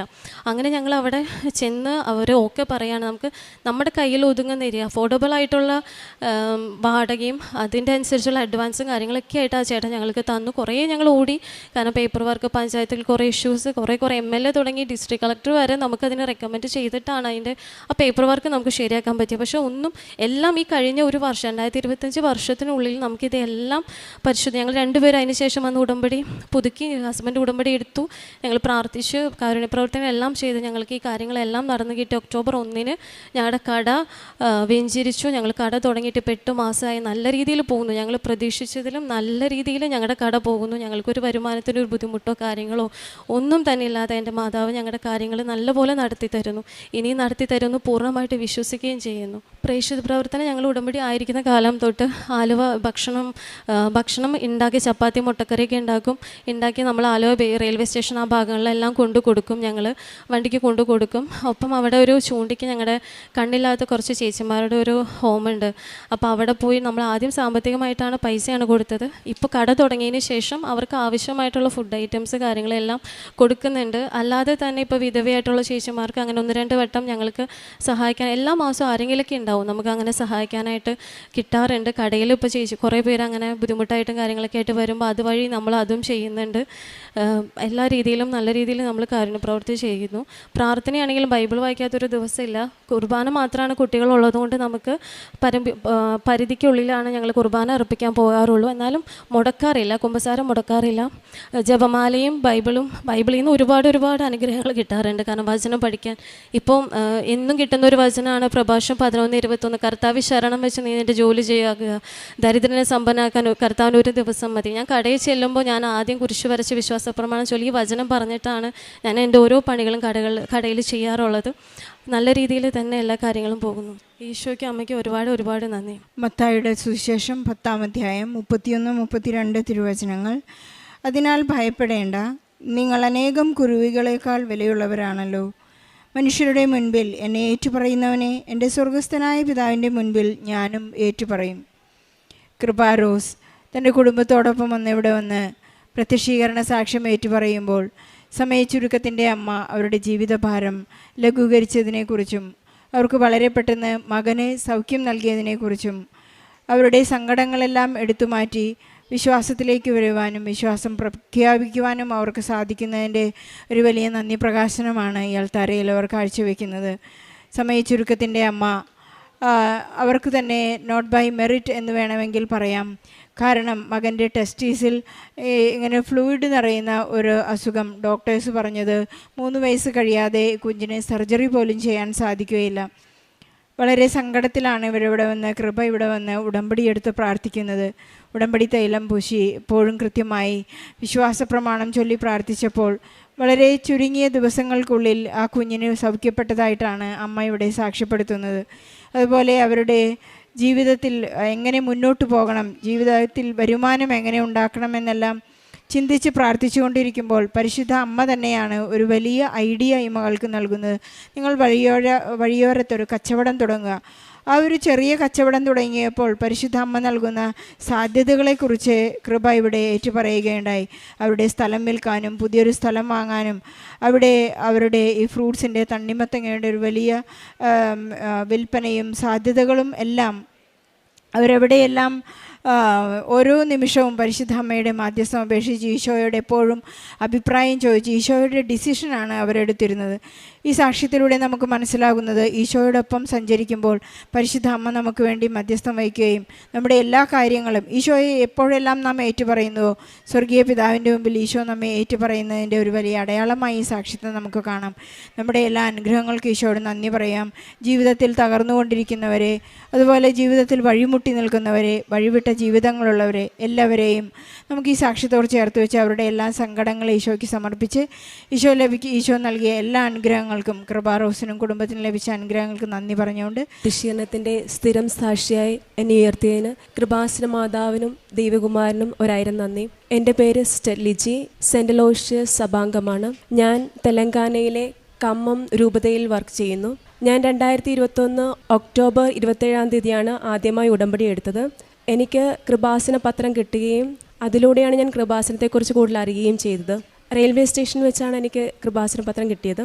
പിന്നെ ഇവിടെ വന്ന് ഞാൻ ഉടമ്പടി എടുത്തപ്പോൾ ആദ്യ നിയോഗം UGC നെറ്റ് പാസ്സാക്കാൻ വേണ്ടിയായിരുന്നു. ഞാനപ്പോൾ കൃപാസന മാതാവിനോട് പ്രാർത്ഥിച്ചത്, അമ്മേ ഇതെൻ്റെ ഫസ്റ്റ് ആൻഡ് ലാസ്റ്റ് അറ്റംപ്റ്റ് ആണ്.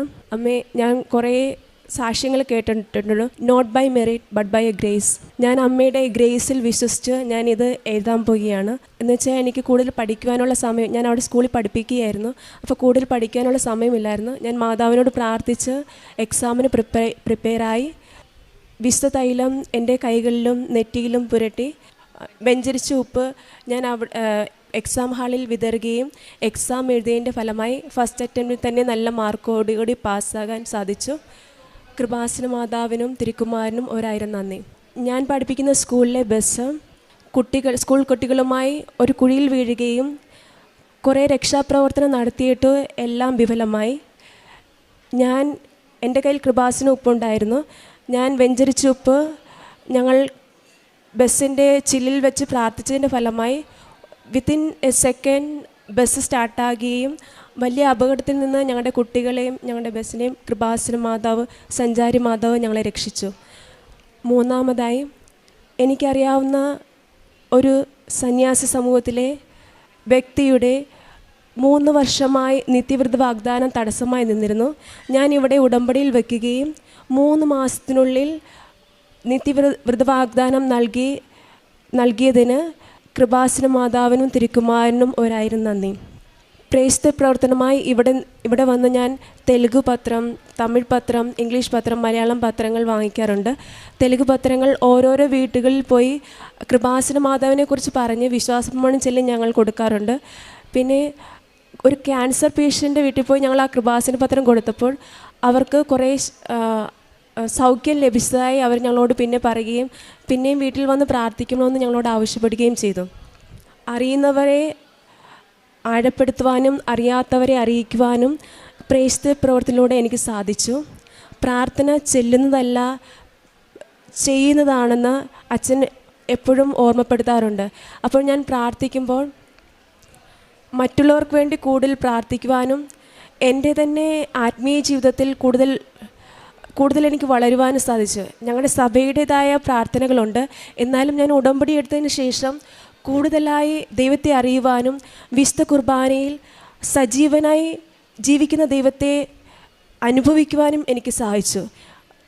ദിവ്യ ആരാധനയിൽ തിരുവോസ്തിയിൽ ഈശോയുടെ രൂപം എനിക്ക് ദർശിക്കുവാൻ സാധിച്ചു. അപ്പോൾ കൂടുതൽ ഭക്തിയോടും മാലാഹമാരുടെ ഒത്താണ് നമ്മൾ ഈശോയെ ആരാധിക്കുന്നു എന്നുള്ള വിശ്വാസത്തോടെ ഈശോയെ സമീപിക്കുവാനുള്ള അനുഗ്രഹം എനിക്ക് ലഭിച്ചു. പിന്നെ ഞാൻ എപ്പോൾ കൊന്ത ചൊല്ലി പ്രാർത്ഥിച്ചാലും മാതാവ് എനിക്ക് അത് സാധിച്ചു കിട്ടാറുണ്ട്. വിളിപ്പുറത്തുള്ള മാതാവാണ് നമ്മുടെ കൃപാസന മാതാവ്. അപ്പം ഞങ്ങൾക്ക് 10 വർഷമായി കിട്ടാതിരുന്നൊരു സ്വർണവും പണവുമായിരുന്നു. ഞങ്ങൾ ഓർത്തത് ഇത് കിട്ടത്തില്ല. ഞാനപ്പോൾ കൊന്ത ചൊല്ലി പ്രാർത്ഥിച്ചതിൻ്റെ ഫലമായി അത് പെട്ടെന്ന് തന്നെ അവർ നൽകുകയും പൈസയും പണവും ഞങ്ങൾക്ക് തന്നു അനുഗ്രഹിച്ചു. കൃപാസന മാതാവിന് 1000 നന്ദി. പിന്നെ എൻ്റെ ഒരു കൂട്ടുകാരി 3rd അറ്റംപ്റ്റിൽ വരെ UGC നെറ്റ് ഫെയിലായി. ഞാൻ പക്ഷേ മാതാവിനോട് പ്രാർത്ഥിച്ചതിൻ്റെ ഫലമായി 4th അറ്റംപ്റ്റിൽ പാസ്സാകുകയും അവർക്ക് കൃപാസന മാതാവിനുള്ള വിശ്വാസം വർദ്ധിപ്പിക്കുകയും ചെയ്തു. പിന്നെ ഞാൻ പ്രേക്ഷിത പ്രവർത്തനം ചെയ്യുന്നതെന്ന് വെച്ചാൽ ഞാൻ ടീച്ചിങ് ഫീൽഡായതുകൊണ്ട് പാവപ്പെട്ട കുട്ടികളെ കൂടുതൽ കെയർ കൊടുക്കുകയും അവർക്ക് സ്പെഷ്യലായിട്ട് ട്യൂഷൻ എടുക്കുകയും പിന്നെ ഓരോ കുട്ടികളുടെ വീട്ടിൽ അവർക്ക് വേണ്ടി മാത്രമല്ല അവരുടെ വീടുകളിൽ സന്ദർശിച്ച് അവരുടെ പേരൻസുമായിട്ട് സംസാരിക്കുകയും അവരുടെ കഷ്ടതകൾ അറിഞ്ഞ് അവർക്ക് മോറൽ സപ്പോർട്ട് നൽകുകയും അവർക്ക് വേണ്ടി പ്രാർത്ഥിക്കുകയും ചെയ്യാറുണ്ട്. ഒരു പേരൻ്റ് ഇല്ലാത്ത കുട്ടിക്ക് ഞാൻ എൻ്റെ അനിയത്തിയോട് പറഞ്ഞിട്ട് ഫീസ് പേ ചെയ്യാനുള്ള സഹായം ചെയ്തിട്ടുണ്ട്. ചെറുതും വലുതുമായ കുറേ അനുഗ്രഹങ്ങൾ ദൈവമാതാവ് എനിക്ക് തന്നിട്ടുണ്ട്. അതിനെല്ലാം കൃപാസന മാതാവിനും തിരുക്കുമാരനും 1000 നന്ദി. ഇനി മുന്നോട്ടുള്ള ജീവിതത്തിൽ കൃപാസന മാതാവ് ഞാൻ എപ്പോൾ സഞ്ചരിച്ചാലും കൃപാസന മാതാവിൻ്റെ സഞ്ചാരി മാതാവിൻ്റെ സാന്നിധ്യവും പ്രൊട്ടക്ഷനും ഞാൻ എപ്പോഴും അനുഭവിക്കാറുണ്ട്. ഞാൻ പഠിത്തത്തിൻ്റെ കാര്യത്തിലായാലും വേറെ ഒറ്റയ്ക്കായിരിക്കും യാത്ര ചെയ്യുന്നത്.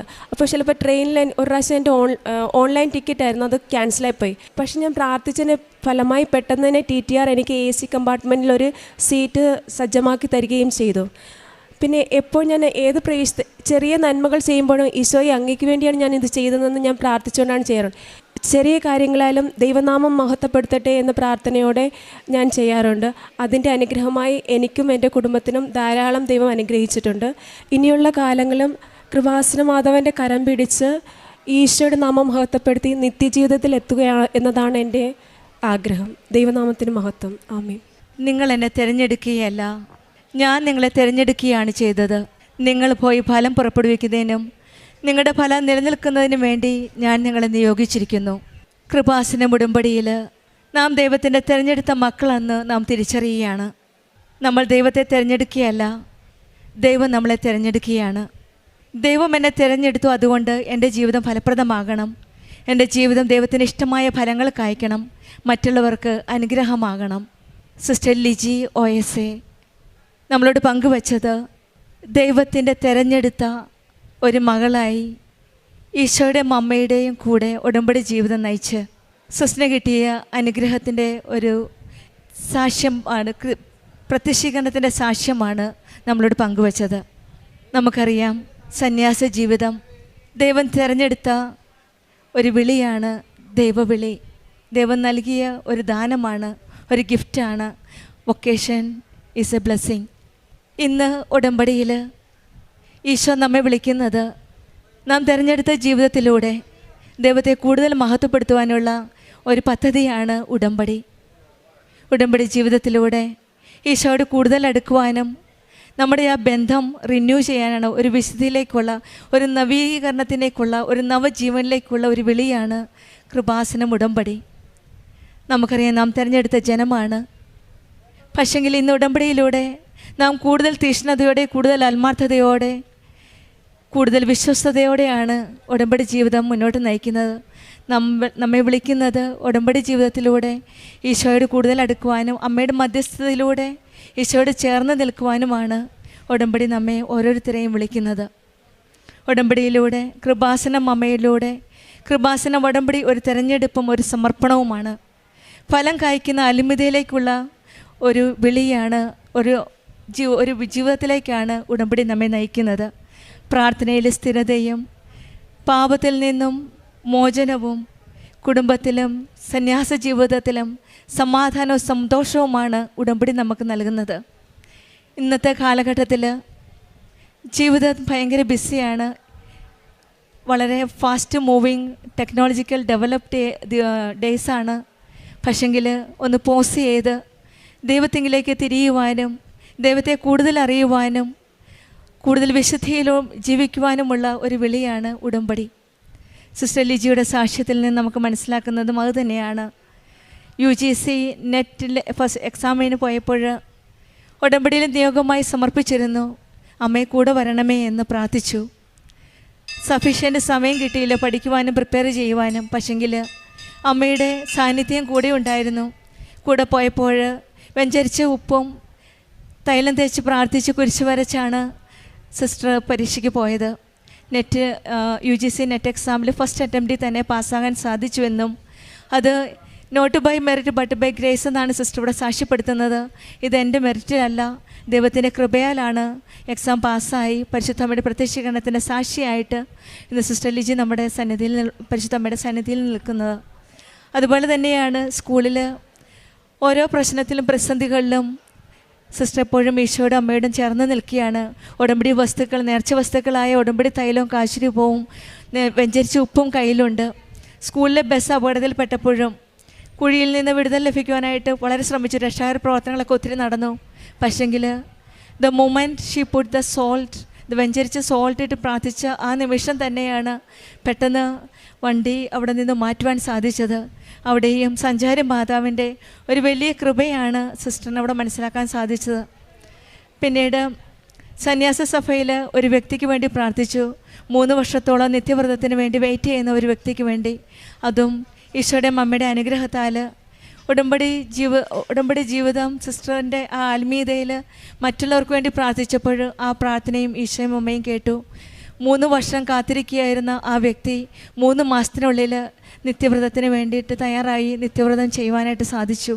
അതും സമയചുരുക്കത്തിൻ്റെ അമ്മയുടെ ഒരു ഇടപെടലാണ്. അമ്മയോട് പ്രാർത്ഥിക്കുന്ന എന്തും അമ്മയാണ് ഈശോയുടെ അരികിലേക്ക് കൊണ്ടുപോകുന്നത്. നമ്മുടെ എന്താവശ്യമായാലും സന്യാസ ജീവിതത്തിലായാലും കുടുംബ ജീവിതത്തിലായാലും നമ്മുടെ എല്ലാ ആവശ്യങ്ങളും അറിയാവുന്ന ഒരു അമ്മയാണ് കൃപാസനം അമ്മ. ആ അമ്മയോട് പറയുന്ന എന്ത് കാര്യവും ഈശോയുടെ അരികിലേക്ക് കൊണ്ടുപോവുകയാണ്. സമയഘടികാരം നെഞ്ചിൽ ചാർത്തി ഈ സന്നിധിയിൽ പ്രത്യക്ഷയായ അമ്മയാണ് നമ്മുടെ കൂടെയുള്ളത്. 3 വർഷമായി കാത്തിരുന്ന ഒരു വലിയ സ്വപ്നമായിരുന്നു നിത്യവ്രത വാഗ്ദാനം. അതിനുവേണ്ടി പ്രാർത്ഥിച്ച തടസ്സങ്ങളെല്ലാം മാറ്റി നിത്യവ്രത വാഗ്ദാനം ചെയ്യുവാൻ തടസ്സങ്ങൾ മാറ്റി നിത്യവ്രത വാഗ്ദാനം ചെയ്യുവാൻ സാധിച്ചതിന് ഈശോയ്ക്കും അമ്മയ്ക്കും നന്ദി പറയുകയാണ്. പ്രേക്ഷിത പ്രവർത്തനമായിട്ട് പല ഭാഷയിൽ, അതായത് മലയാളം, തെലുങ്ക്, ഇംഗ്ലീഷ് ഭാഷയിൽ പത്രങ്ങൾ വാങ്ങിച്ച് മറ്റുള്ളവർക്ക് ഈശോയുടെ അമ്മയുടെ സ്നേഹം കൂടുതൽ തീഷ്ണതയോടെ കൊടുക്കുവാൻ സാധിച്ചു. കാരണം സിസ്റ്റർ ഒരു റെയിൽവേ സ്റ്റേഷനിൽ നിന്നാണ് ഒരു പത്രം കിട്ടിയത്, കൃപാസന പത്രം. അതിൽ കൂടിയാണ് കൃപാസനത്തെ പറ്റി അറിയുകയും കൃപാസനം അമ്മയുടെ അനുഗ്രഹം ലഭിക്കുവാൻ, മധ്യസ്ഥയിലൂടെയുള്ള അനുഗ്രഹം ലഭിക്കാൻ സാധിച്ചത്. അതുപോലെ സിസ്റ്ററും അതുപോലെ തന്നെ അറിയാത്തവരെ അറിയിക്കുവാനും അറിഞ്ഞവരെ ആഴപ്പെടുത്തുവാനും പത്രങ്ങൾ പല ഭാഷയിൽ വാങ്ങിക്കുകയും മറ്റുള്ളവർക്ക് ഷെയർ ചെയ്യുകയും ചെയ്യുവാൻ സാധിച്ചു എന്നാണ്. കാരുണ്യ പ്രവൃത്തിയായിട്ട് സ്കൂളിലെ കുട്ടികളെ സഹായിക്കുവാനും മറ്റുള്ളവരെ സ്വന്തം വീട്ടിൽ നിന്ന് തന്നെ എങ്ങനെയൊക്കെയോ സഹായിക്കുവാനും ആ കൂടുതൽ തീഷ്ണതയുടെ കാരുണ്യ പ്രവർത്തികൾ കൂടുതൽ അവയർനെസ്സോട് കൂടി കൂടുതൽ ആഴപ്പെട്ട രീതിയിൽ മറ്റുള്ളവർക്ക് വേണ്ടി സഹായിക്കാൻ കാരുണ്യ പ്രവർത്തികൾ ചെയ്യുവാൻ സാധിച്ചു എന്നാണ് സിസ്റ്റർ ഇവിടെ സാക്ഷ്യപ്പെടുത്തുന്നത്. കൂടുതൽ കുടുംബങ്ങളെ വിസിറ്റ് ചെയ്യാനും പണ്ടൊക്കെ ഉണ്ടായിരുന്നതിനേക്കാളും കൂടുതൽ തീഷ്ണതയാണ് ഉടമ്പടിയിൽ വന്നത്. പിന്നെ പ്രാർത്ഥനാ ജീവിതത്തിൽ, ആത്മീയ ജീവിതത്തിൽ നമുക്കറിയാം സ്പിരിച്വൽ ലൈഫ് നമ്മുടെ ഇമ്പോർട്ടൻ്റ് ആണ് റിലീജിയസ് ലൈഫിൽ. പക്ഷെങ്കിൽ ഉടമ്പടിയിൽ വന്നതിൽ പിന്നെ കൂടുതൽ തീഷ്ണതയാണ്, കൂടുതലൊരു ഉണർവാണ്, ജീവിതത്തിലൊരു മാറ്റമാണ്, ഒരു കൂടുതൽ സമാധാനവും സന്തോഷവും മറ്റൊരിക്കലും കിട്ടാത്ത ഒരു സമാധാനമാണ്, ഒരു ദൈവത്തോടുള്ള കൂടുതൽ അടുക്കുവാനുള്ള ദൈവസ്നേഹവും മറ്റുള്ളവർക്കുള്ള കരുണയും ഒക്കെ കൂടുതലായിട്ട് അനുഭവിക്കാൻ സാധിച്ചു എന്നാണ്. കൂടുതൽ ദിവ്യബലിയിൽ ആ ദിവ്യകാരുണ്യനാഥൻ്റെ സാമീപ്യം, സാന്നിധ്യം മനസ്സിലാക്കാൻ സാധിച്ചു എന്നാണ്. നമുക്കറിയാം ഉടമ്പടിയിൽ ഏറ്റവും കൂടുതൽ നമുക്ക് ഏറ്റവും ഉറപ്പുള്ളത് ദൈവത്തിൻ്റെ സാന്നിധ്യമാണ്. ഉടമ്പടിയിൽ പഴയ നിയമത്തിലും പുതിയ നിയമത്തിലും അന്നും ഇന്നും നമുക്ക് ഏറ്റവും ഉറപ്പുള്ളതാണ് ദൈവസാന്നിധ്യം. ഉടമ്പടിയിൽ ഏറ്റവും കൂടുതൽ നമുക്ക് ദൈവസാന്നിധ്യമാണ്. ഏതവസ്ഥയിലായാലും ഏത് പ്രതിസന്ധിയിലായാലും നമ്മുടെ കൂടെ, ഉടമ്പടി മക്കളുടെ കൂടെ ഇന്ന് നമുക്കുള്ളത് ദൈവസാന്നിധ്യമാണ്. ആ സാന്നിധ്യത്തിലേക്ക് നമ്മളെ കൈപിടിച്ച് കൊണ്ടുപോകുന്നത് കൃപാസനം അമ്മയാണ്. ലോകത്തിന് ഇന്നൊരമ്മയാണ് കൃപാസനം അമ്മ. ഏതവസ്ഥയിലും നമുക്ക് ആ അമ്മയുടെ അരികിലേക്ക് പോകാം. നമ്മുടെ ജീവിതത്തിൽ പ്രതിസന്ധികളും ബുദ്ധിമുട്ടുകളും എല്ലാം ആ കരങ്ങളിലേക്ക് വിട്ടുകൊടുക്കാം. കൃപാസനം അമ്മ നമ്മളെ താങ്ങി നിർത്തുന്ന ഒരമ്മയാണ്. നാം തിരഞ്ഞെടുത്തതല്ല, നിങ്ങൾ എന്നെ തിരഞ്ഞെടുത്തതല്ല, ഞാൻ നിങ്ങളെ തിരഞ്ഞെടുത്തതാണ്. ഉടമ്പടിയിലൂടെ നമ്മളെ ദൈവം തിരഞ്ഞെടുത്ത ഒരു ശ്രേഷ്ഠ ജനമാണ്. ആ ദൈവത്തിൻ്റെ ചേർന്ന് നിന്ന് നമ്മുടെ ഉടമ്പടി ജീവിതം നമുക്ക് മുന്നോട്ട് നയിക്കാം. ദൈവത്തിൻ്റെ തിരഞ്ഞെടുക്കപ്പെട്ട ജനമായി നമ്മളെ നിർത്തിയതിന് ദൈവത്തിന് നമുക്ക് നന്ദി പറയാം. നമ്മുടെ ഹൃദയം ശുദ്ധമാക്കി സ്നേഹത്തിലും ക്ഷമയിലും വിശ്വാസത്തിലും ഉടമ്പടി ജീവിതം മുന്നോട്ട് നയിക്കാൻ ഈശോയും അമ്മയും നമ്മെ അനുഗ്രഹിക്കട്ടെ എന്ന് പ്രാർത്ഥിച്ചുകൊണ്ടും സിസ്റ്റർ ലിജിക്കും കോൺഗ്രിഗേഷനും കുടുംബത്തിനും ലഭിച്ച എല്ലാ അനുഗ്രഹങ്ങൾക്കും നമുക്ക് കരങ്ങളടിച്ച് ദൈവത്തെ മഹത്വപ്പെടുത്താം. യേശുവേ ആയിരിക്കട്ടെ. പരിശുദ്ധ അമ്മ ജീവനോടുകൂടി പ്രത്യക്ഷപ്പെട്ട ഈ തിരുവൽത്താരയിൽ അമ്മയുടെ പ്രത്യക്ഷീകരണത്തിന് എന്നെ സാക്ഷിയാക്കിയതിന് അമ്മയോടും തിരുക്കുമാരനോടും ഞാൻ 1000 വട്ടം നന്ദി പറയുന്നു. എൻ്റെ പേര് റോജി ജോസഫ്. ഞാൻ വരുന്നത് തൃശ്ശൂർ ജില്ലയിലെ ഇരിങ്ങാലക്കുട രൂപത മാള സ്റ്റെനിസ്ലാവോസ് ഫോറോന ഇടവകാംഗമാണ്. ഞാൻ ആദ്യമായി ഉടമ്പടി എടുത്തത് 15/7/2014 തുടർന്ന് എൻ്റെ ഉടമ്പടി ജീവിതം അങ്ങനെ മുന്നോട്ട് പോയിക്കൊണ്ടിരുന്ന് ആദ്യമേ, അതായത് ഉടമ്പടി എടുക്കുന്നതിന് മുൻപേ തന്നെ ഞാൻ മാതാവ് തന്നെയാണ് എൻ്റെ ഏറ്റവും ബെസ്റ്റ് ഫ്രണ്ട്. എപ്പോഴും ഞാൻ മാതാവിനോട് നന്നായിട്ട് പ്രാർത്ഥിക്കുകയും എനിക്കൊരു എന്താ പറയുക, മാതാവിനോട് നമ്മൾ ചോദിച്ചു കഴിഞ്ഞാൽ ഈശോയിൽ നിന്ന് മാതാവെല്ലാം മേടിച്ചു തന്നുള്ള വിശ്വാസം എനിക്ക് മുന്നേ തന്നെ ഉണ്ടായിരുന്നു.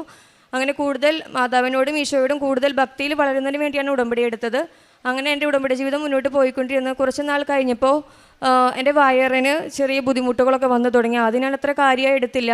പിന്നീട് ഇങ്ങനെ വയറ്റിൽ ഭയങ്കരമായിട്ട് ഗ്യാസ് കയറാനും എനിക്ക് ഭക്ഷണം കഴിക്കാൻ പറ്റാത്ത അവസ്ഥ, അങ്ങനെ ഒത്തിരി പ്രശ്നങ്ങൾ വന്നുകൊണ്ടിരുന്നു. തുടർന്ന് ഞാനൊരു ഗ്യാസ്ട്രോ പോയി കണ്ടു.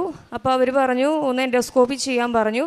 അങ്ങനെ ചെയ്ത് നോക്കി റിസൾട്ടിൽ വന്നപ്പോൾ എൻ്റെ ആമാശയത്തിൽ ചെറുതായിട്ട് നീർക്കെട്ടുകൾ, തൊലിപ്പോവൽ, അന്നനാളത്തിൽ തൊലിപ്പോവൽ അങ്ങനെയൊക്കെ ഉണ്ടായിരുന്നു.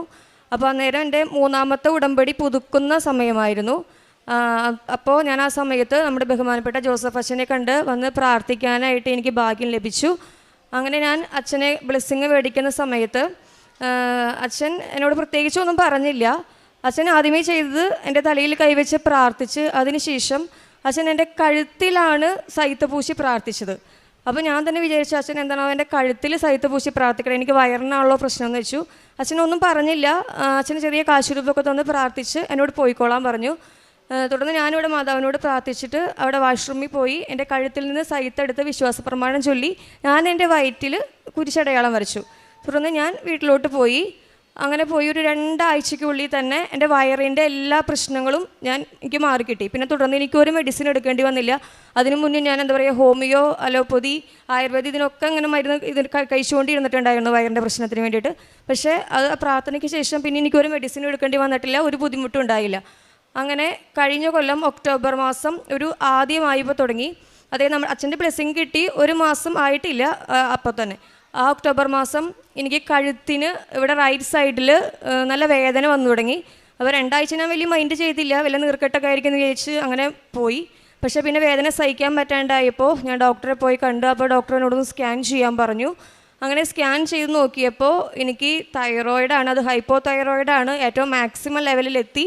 എൻ്റെ റൈറ്റ് സൈഡിൽ 4 ലെവലിൽ മുഴ, ടെറാഡസ് 4 എന്നാണ് അവർ പറഞ്ഞത്, 4 ലെവലിൽ ഒരു മുഴയും അതുപോലെ ലെഫ്റ്റ് സൈഡിൽ 3 ലെവൽ സൈസിൽ മുഴയുണ്ടെന്ന് പറഞ്ഞു. കൂടാതെ കഴുത്തിന് ചുറ്റും നിറച്ച് കഴലകളുണ്ട്, ഒരു സ്പ്രെഡിങ് പോലെയാണെന്നാണ് ഡോക്ടർ പറഞ്ഞത്. അപ്പോൾ ഇത്തിരി റിസ്ക് ആണെന്ന് ഡോക്ടർമാർ പറഞ്ഞു. അവർ ഓൺ ദ സ്പോട്ട് തന്നെ ബയോപ്സിക്ക് വിട്ടു. അപ്പം നമുക്ക് ആകെ ടെൻഷനായി. എനിക്ക് ചെറിയ 2 മക്കളാണ്, ഹസ്ബൻഡ് ഗൾഫിലാണ്, വീട്ടിലാണെങ്കിൽ ആകെ ഒരു അമ്മയേ ഉള്ളൂ നോക്കാനായിട്ട്. അപ്പോൾ ഒത്തിരി പേടിച്ചു. അന്നോട് ഇങ്ങനെ മാതാവിനോട് മുട്ടിപ്പായിട്ട് പ്രാർത്ഥിച്ചുകൊണ്ടിരുന്നു. എപ്പോഴും വിശുദ്ധ വസ്തുക്കൾ ഉപയോഗിക്കുകയും ഉടമ്പടി തൈലം എൻ്റെ കഴുത്തിൽ പൂശി ഞാൻ പ്രാർത്ഥിക്കുകയും ചെയ്തിരുന്നു. അങ്ങനെ ബയോപ്സിക്ക് പോയ സമയത്ത് ഞാൻ ഇതുപോലെ തന്നെ ചെയ്തു. ഉടമ്പടി കാശുരൂപം ഇപ്പോഴും എൻ്റെ കയ്യിലും ഉണ്ടാകും. കാശുരൂപം കയ്യിൽ മുറുക്കി പിടിച്ചിട്ടാണ് ഞാൻ അവിടെ എൻ്റെ ടേബിളിൽ കിടന്നത്. അങ്ങനെ അത് കഴിഞ്ഞ് 1 ആഴ്ച കഴിഞ്ഞ് റിസൾട്ട് വന്നു. അതായത് നമ്മുടെ കഴിഞ്ഞ കൊല്ലത്തെ ജപമാല റാലി നടക്കുന്നതിൻ്റെ ആ ചൊവ്വാഴ്ച, ആ ചൊവ്വാഴ്ചയാണ്. അപ്പം അച്ഛൻ്റെ ഉടമ്പടി ധ്യാനം എനിക്ക് ഫുള്ള് കംപ്ലീറ്റ് ആക്കാൻ പറ്റിയില്ല. പകുതി കണ്ടിട്ടാണ് ഞാൻ ഡോക്ടറിൻ്റെ അടുത്തേക്ക് പോയത്. കറുകുറ്റി അപ്പോളോ ഹോസ്പിറ്റലിലാണ് ഞാൻ ഡോക്ടറെ കണ്ടിരുന്നത്. അങ്ങനെ കണ്ട് റിസൾട്ട് മേടിക്കാൻ വേണ്ടി പോയപ്പോൾ ഡോക്ടർ പറഞ്ഞു ബയോപ്സിയിൽ പേടിക്കൊന്നും വേണ്ട, റിസൾട്ട് നെഗറ്റീവാണ്, പക്ഷെ നമുക്ക് സർജറി എന്തായാലും മസ്റ്റായിട്ട് ചെയ്യണം, ഇതിന് നമുക്ക് വേറെ മെഡിസിൻ ഇല്ല. കാരണം അന്നേരം എൻ്റെ ബ്ലഡ് ടെസ്റ്റ് ചെയ്തപ്പോൾ ഹോർമോൺ ലെവൽ വെറും 0.5 എത്തി, അതായത് ഏറ്റവും മാക്സിമത്തിലാണ് നിൽക്കണേ. അപ്പോൾ ഇങ്ങനെ ഇതിലൊക്കെ നമുക്ക് ലൈഫ് ലോങ് മെഡിസിൻ എടുക്കേണ്ടി വരും. ആ മെഡിസിൻ അല്ലെങ്കിൽ സൈഡ് ഇഫക്റ്റ് കാര്യങ്ങളൊക്കെ ഉള്ളതാണ്. അപ്പോൾ അത് കാരണം കൊണ്ട് 1 മാസത്തേക്ക്, അപ്പോൾ ആ സമയത്ത് എനിക്ക് ഭയങ്കരമായിട്ട് ഹാർട്ട് ബീറ്റ് കൂടെ, ഭയങ്കര കിതപ്പ്, സൗണ്ട് അടച്ചൽ, കുത്തി ചുമ, ഇടയ്ക്ക് ബാലൻസ് സെറ്റ്, അങ്ങനെ ഒത്തിരി പ്രശ്നങ്ങളുണ്ടായിരുന്നു. ഈ ഹോർമോൺ ലെവൽ കൂടിയതിൻ്റെ പ്രശ്നങ്ങളാണെന്ന് ഡോക്ടർ പറഞ്ഞത്. അപ്പോൾ ഡോക്ടർ പറഞ്ഞു ഇങ്ങനെ ഹോർമോൺ ലെവലും കൂടുതലും ഈ 2 മുഴകളും ഇങ്ങനെ നിൽക്കണ കാരണം കൊണ്ട് ഇപ്പോൾ ബയോപ്സിയിൽ പ്രശ്നമില്ലെങ്കിലും ചിലപ്പോൾ ഭാവിയിൽ അത് കോംപ്ലിക്കേഷൻ വരാം. അപ്പോൾ അതുകൊണ്ട് 1 മാസം കഴിയുമ്പോൾ നമുക്ക് എന്തായാലും സർജറി ചെയ്യണം, വേറൊരു ഓപ്ഷൻ ഇതിനില്ല. അപ്പോൾ എനിക്ക് 1 മാസത്തോട്ട് ഹോർമോൺ ലെവലൊന്ന് കൺട്രോൾ ആവണം, കാരണം എൻ്റെ ഹാർട്ട് ബീറ്റ് ഓക്കെ ആയാലാണ് സർജറി ചെയ്യാൻ പറ്റുള്ളൂ ഡോക്ടർമാർ പറഞ്ഞു. അപ്പോൾ അത് കുറയ്ക്കാനുള്ള മെഡിസിൻ എനിക്ക് 1 മാസത്തേക്ക് അവർ തന്നു. അങ്ങനെ വന്ന് ഞാൻ അത് കഴിഞ്ഞ് ഇവിടെ വന്ന് വീണ്ടും അച്ഛനെ വന്ന് പ്രാർത്ഥിക്കാൻ പറ്റിയില്ല, കാരണം അന്നേരം 3 മാസമായിട്ടുണ്ടായിരുന്നില്ലല്ലോ. മാതാവിൻ്റെ അടുത്ത് വന്ന് കരഞ്ഞ് പ്രാർത്ഥിച്ചു. ഞാൻ മാതാവിൻ്റെ അടുത്ത് ഇങ്ങനെയാണ് പറഞ്ഞത്, എൻ്റെ കഴുത്തിൽ കത്തി വയ്ക്കില്ല അമ്മയെന്ന് പറഞ്ഞ് കരഞ്ഞ് അവിടെ നിന്ന് മുട്ടുകുത്തി ഒരുപാട് ഞാൻ നേരം കരഞ്ഞെന്ന് പ്രാർത്ഥിച്ചിട്ടാണ് പോയത്. അന്നേരം പോയി 2 ദിവസം കഴിഞ്ഞപ്പോൾ എൻ്റെ മനസ്സിൽ ആരോ വന്ന് തന്നെ ഇങ്ങനെ പറയുകയാണ്, നിനക്കൊരു പ്രശ്നവും ഉണ്ടാവില്ല. അതായത് ഒരു സ്വരമാണ് ഞാൻ കേൾക്കുന്നത്, ഇങ്ങനെ പിക്ചറോ കാര്യങ്ങളോ എനിക്ക് ക്ലിയർ അല്ല, ഒരു സൗണ്ടാണ് ഞാൻ കേൾക്കുന്നത്. നിനക്കൊരു പ്രശ്നവുമില്ല, ജോസഫ് അച്ഛൻ അന്ന് നിൻ്റെ കഴുത്തിലല്ല ഈ സൈത്ത് പൂശി പ്രാർത്ഥിച്ചത്, പിന്നെ നീ എന്തിനാ പേടിക്കുന്നേ എന്നാണ്, അങ്ങനെ ഒരു സ്വരമാണ് എൻ്റെ ഇതിൽ കേൾക്കുന്നത്. ഞാൻ ഫസ്റ്റ് ഇങ്ങനെ ഞെട്ടിപ്പോയി. അപ്പോൾ അന്നേരം അച്ഛൻ എൻ്റെ കഴുത്തിൽ അന്ന് സൈത്ത് പൂശി പ്രാർത്ഥിച്ചത് ഇതുകൊണ്ടാണ് എന്നാണ് അപ്പോഴാണ് എനിക്ക് മനസ്സിലായത്. ഞാൻ അന്നെ വിചാരിച്ചു അച്ഛൻ എന്താവും ഇങ്ങനെ ചെയ്യണമെന്നാണ് വിചാരിച്ചത്. പക്ഷേ മാതാവ് അച്ഛനെ എനിക്ക് തോന്നുന്നു അത് തന്നെ വെളിപ്പെടുത്തി കൊടുത്തിട്ടുണ്ടാവാം. അങ്ങനെ പിന്നെ അത് കഴിഞ്ഞ് 1 മാസം കഴിഞ്ഞ് ഞാൻ മെഡിസിൻ കഴിഞ്ഞ് ഞാൻ വീണ്ടും ഡോക്ടറെ കാണാൻ പോയി. അപ്പോൾ ഞാൻ പിന്നെ എന്തായാലും ഞാൻ ഓക്കെ ആയിക്കോളൂ, എനിക്കൊരു കുഴപ്പമുണ്ടാവില്ല, ധൈര്യത്തോടുകൂടി ഞാൻ ഡോക്ടറെ അടുത്തേക്ക് പോയത്. അവർ ചെന്ന് വീണ്ടും ബ്ലഡ് ടെസ്റ്റ് നടത്തി സ്കാൻ ചെയ്തു. അപ്പോൾ എൻ്റെ ആ 4 ലെവലിൽ ആ 2 മുഴകളെന്ന് പറയുന്നത് ആ 2 നൊഡ്യൂളും 2 ലെവലിലോട്ട് എത്തിയെന്ന് ഡോക്ടർ പറഞ്ഞു. അതായത് പേടിക്കേണ്ട റിസ്കി ലെവലിൽ നിന്ന് കഴിഞ്ഞു, 2 ലെവലൊക്കെ ഒരു നോർമൽ സൈസിലോട്ട് എത്തി. അപ്പോൾ അതുകൊണ്ട് ഇനി ടെൻഷൻ അടിക്കേണ്ട എന്ന് പറഞ്ഞു. അതുപോലെ തന്നെ ഹോർമോൺ ലെവലും അത്യാവശ്യം നല്ല രീതിയിലേക്ക് ആയിട്ടുണ്ട്, നോർമലിലോട്ട് എത്തിയിട്ടില്ല, പക്ഷെ എന്നാലും ഒരുപാട് ബെറ്റർ ആയിട്ടുണ്ടെന്ന് പറഞ്ഞു. അപ്പോൾ ഡോക്ടർ പറഞ്ഞു ഇപ്പോൾ 1 മാസം മെഡിസിൻ കഴിച്ചല്ലോ, ഇനി നമുക്ക് മെഡിസിൻ ഒന്ന് നിർത്തി നോക്കാമെന്ന് പറഞ്ഞു. അപ്പോൾ നിർത്തി കഴിഞ്ഞാൽ ഡോക്ടർ വിചാരിച്ചത് അപ്പോൾ ചിലപ്പോൾ ഹോർമോൺ ലെവൽ കൂടും, അങ്ങനെ ഈ കോംപ്ലിക്കേഷൻ വന്നാൽ സർജറിയിലോട്ട് തന്നെ പോണ്ടി വരാം എന്ന് വിചാരിച്ചിട്ടാണ് ഡോക്ടർ എന്നോട് മെഡിസിൻ സ്റ്റോപ്പ് ചെയ്യാൻ പറഞ്ഞത്.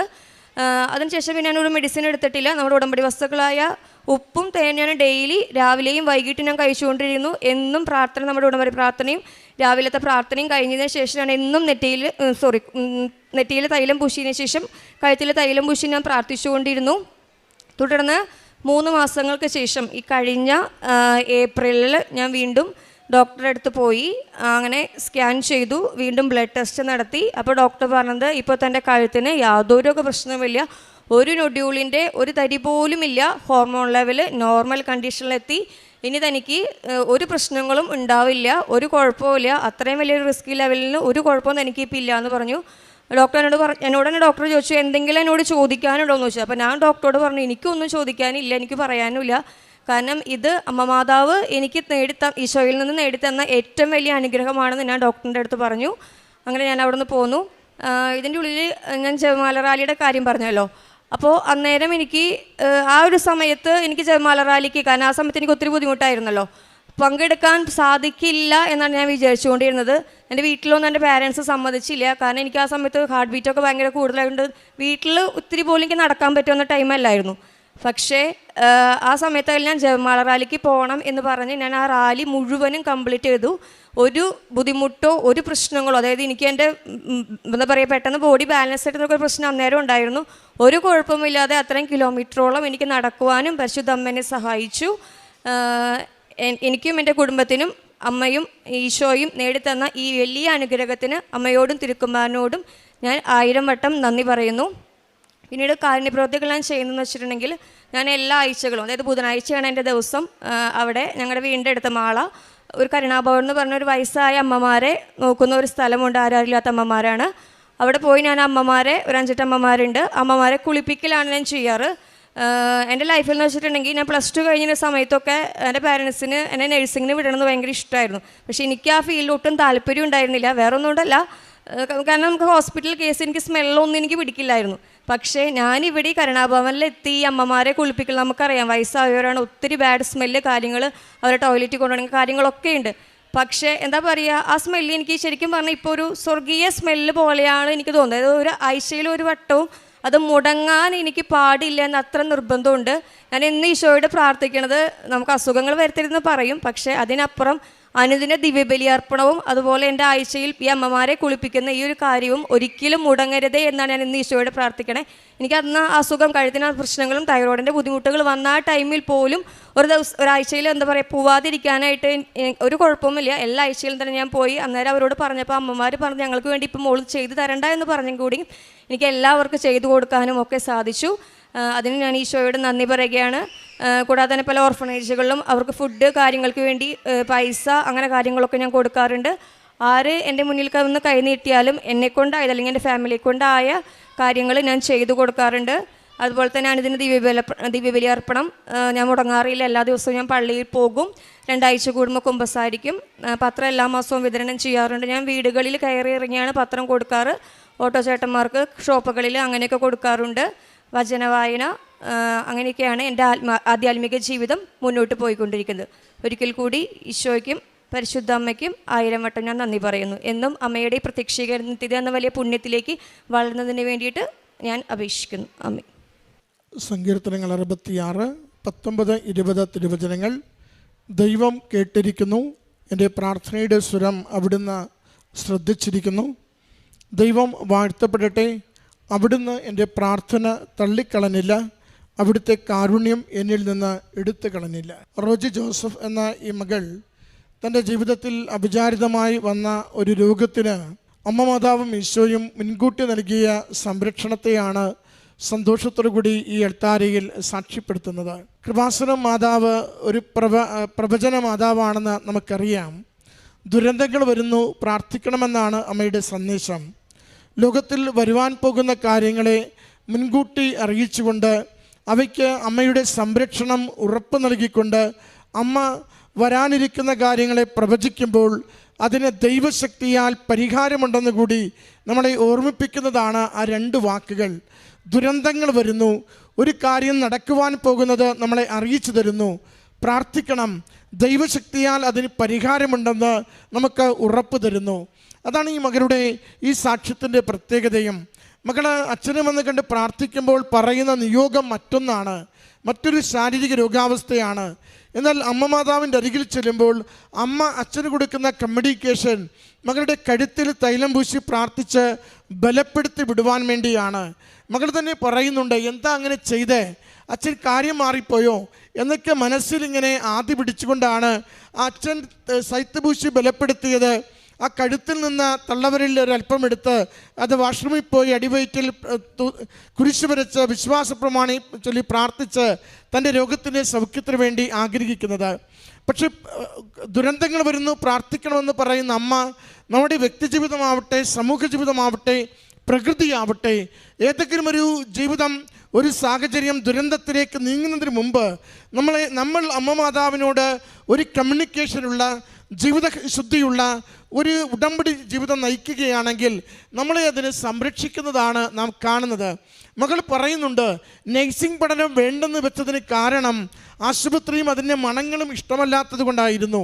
എന്നാൽ ഉടമ്പടി എടുത്തതിന് ശേഷം പ്രായമുള്ളവരെ വാഷ് ചെയ്യുന്നതിനും അവരെ ശുചീകരിച്ച് കുളിപ്പിക്കുന്നതിനും ഏറ്റവും സ്നേഹത്തോടു കൂടി ആ ഒരു കാരുണ്യ പ്രവൃത്തി ചെയ്യുവാൻ, തന്നെ വിട്ടുകൊടുക്കുവാൻ എന്നും സന്നദ്ധയായിരുന്നു. അങ്ങനെ തന്നെക്കൊണ്ട് ഒരുപക്ഷെ താൻ ജീവിതത്തിലൊരിക്കലും ഒരു പ്രൊഫഷനായി എടുക്കേണ്ടതെന്ന് കരുതിയ മേഖല തന്നെ കാരുണ്യ പ്രവൃത്തിയിലൂടെ ഉടമ്പടി എടുത്തതിൻ്റെ പേരിൽ അമ്മ മാതാവിനോടുള്ള സ്നേഹത്തിൽ, ഈശോ നൽകുന്ന കരുതലിൽ ആ ശുശ്രൂഷ ചെയ്തുകൊണ്ടിരിക്കുമ്പോൾ അത് മകളുടെ ജീവിതത്തിന് അനുഗ്രഹമായതാണ് മകൾ ഈ എൽത്താരയിൽ സാക്ഷ്യപ്പെടുത്തുന്നത്. താൻ രോഗിണിയായപ്പോഴും രോഗിണിയായ എന്നതിൻ്റെ പേരിൽ ഒന്നും മാറ്റിവച്ചില്ല, എല്ലാം കൃത്യതയോടുകൂടി തന്നെ ചെയ്തുകൊണ്ടിരുന്നു. താൻ രോഗിണിയായപ്പോഴും വേണമെങ്കിലും ഒഴിവാക്കാമായിരുന്ന ആ ജപമാല റാലിയിൽ നിന്ന് മാറി നിന്നില്ല. ഒറ്റയ്ക്ക് നടന്നാൽ വെച്ചു പോകുന്ന വീടിൻ്റെ അവസ്ഥയിൽ പോലും ഞാൻ അമ്മ മാതാവിൽ ശരണപ്പെട്ട് ഇവിടെ വന്ന് ഈ കിലോമീറ്ററുകളുടെ ജപമാല റാലി എൻ്റെ രോഗദുരിതങ്ങളെ മുഴുവനും ഏൽപ്പിച്ചു കൊടുത്ത് അമ്മയുടെ സന്നിധിയിൽ പ്രാർത്ഥിച്ചു വന്ന്. പ്രിയമുള്ളവരെ, ഉടമ്പടിയിൽ നമ്മൾ എന്തൊക്കെ വിശേഷബുദ്ധിയായി ചെയ്യുന്നു, നമ്മൾ ഏതൊക്കെ കാര്യങ്ങൾ എക്സ്ട്രാ മൈൽ ദൂരം സഞ്ചരിക്കുവാൻ വേണ്ടി തീരുമാനിക്കുന്നു, ദൈവസ്നേഹത്തെ പ്രതി ജീവിത വിഷയങ്ങൾക്ക് സംശയമില്ലാതെ ദൈവം ഇടപെടുമെന്ന പ്രത്യാശയോടുകൂടി നമുക്കെങ്ങനെ ജീവിതത്തെ മുന്നോട്ട് നയിക്കുവാനാവുന്നു, ഇതാണ് പരിശോധിക്കപ്പെടുന്നത്. മകളുടെ ആ ഒരു ക്ലേശകാലത്തിലും രോഗകാലത്തിലും മകൾ അമ്മ മാതാവിനോടും ഈശോയോടും ഉടമ്പടിയോടും പുലർത്തിയ വിശ്വസ്തതയാണ് കത്തിവെക്കാതെ രോഗം സൗഖ്യപ്പെട്ടതിന് കാരണമെന്ന് ഈ അൾത്താരയിൽ സാക്ഷ്യപ്പെടുത്തുകയാണ്. മകൾ രോഗത്തിൻ്റെ ആദ്യ കാര്യം വിശദീകരിക്കുമ്പോൾ ഏറ്റവും തീവ്രമായ അവസ്ഥ, ഉടനടി ഓപ്പറേഷൻ ചെയ്യേണ്ട സാഹചര്യം, അത് ക്യാൻസറസായി തീരുവാനുള്ള സാധ്യതകൾ ഒക്കെ സൂചിപ്പിച്ചാണ് മകൾ സാക്ഷ്യം തുടങ്ങുന്നത്. എന്നാൽ സാക്ഷ്യത്തിൻ്റെ അവസാനം കത്തിവെക്കാതെ യാതൊരു കുഴപ്പവുമില്ലാതെ അമ്മ മാതാവിനെ നേർച്ച വസ്തുക്കളുടെ ഉപയോഗത്തിലൂടെ പൂർണ്ണ ആരോഗ്യം, സൗഖ്യം ഈശോ നൽകിയതിനെയാണ് അടയാളപ്പെടുത്തുന്നത്. ഉടമ്പടി അത്ഭുതകരമായ രോഗസൗഖ്യങ്ങൾ ആയിരങ്ങൾക്ക് നൽകുന്ന ദൈവിക പദ്ധതിയാണ്. ഉടമ്പടിയിൽ നമ്മൾ ഉടമ്പടിയെ സ്നേഹിക്കുകയും അത് വിശ്വസിച്ച് ജീവിക്കുവാൻ തയ്യാറാവുകയും ചെയ്യുന്നുവോ, അമ്മ മാതാവും ഈശോയും ജീവിതത്തിലേക്ക് വരുന്ന പ്രതിസന്ധികളെ തടഞ്ഞു നിർത്തും, രോഗങ്ങളെ സൗഖ്യപ്പെടുത്തും, കടബാധ്യതകൾ നീക്കിത്തരും, കുടുംബത്തിനകത്തെ പ്രശ്നങ്ങൾക്ക് പരിഹാരം തരും. അമ്മയിൽ വിശ്വസിച്ച് ജീവിത വിഷയങ്ങൾ ഏൽപ്പിച്ചു കൊടുക്കാം. ഈശോ കൂടെ നിന്ന് അമ്മയോടൊപ്പം നമ്മുടെ കാര്യങ്ങൾക്ക് തീരുമാനം തരും. ഈ മകൾക്ക് ലഭിച്ച ഈ അനുഗ്രഹങ്ങൾക്കും ബുദ്ധിങ്ങൾക്കും അമ്മ മാതാവിനും തിരുക്കുമാരനും നന്ദി പറഞ്ഞുകൊണ്ട് കരങ്ങളടി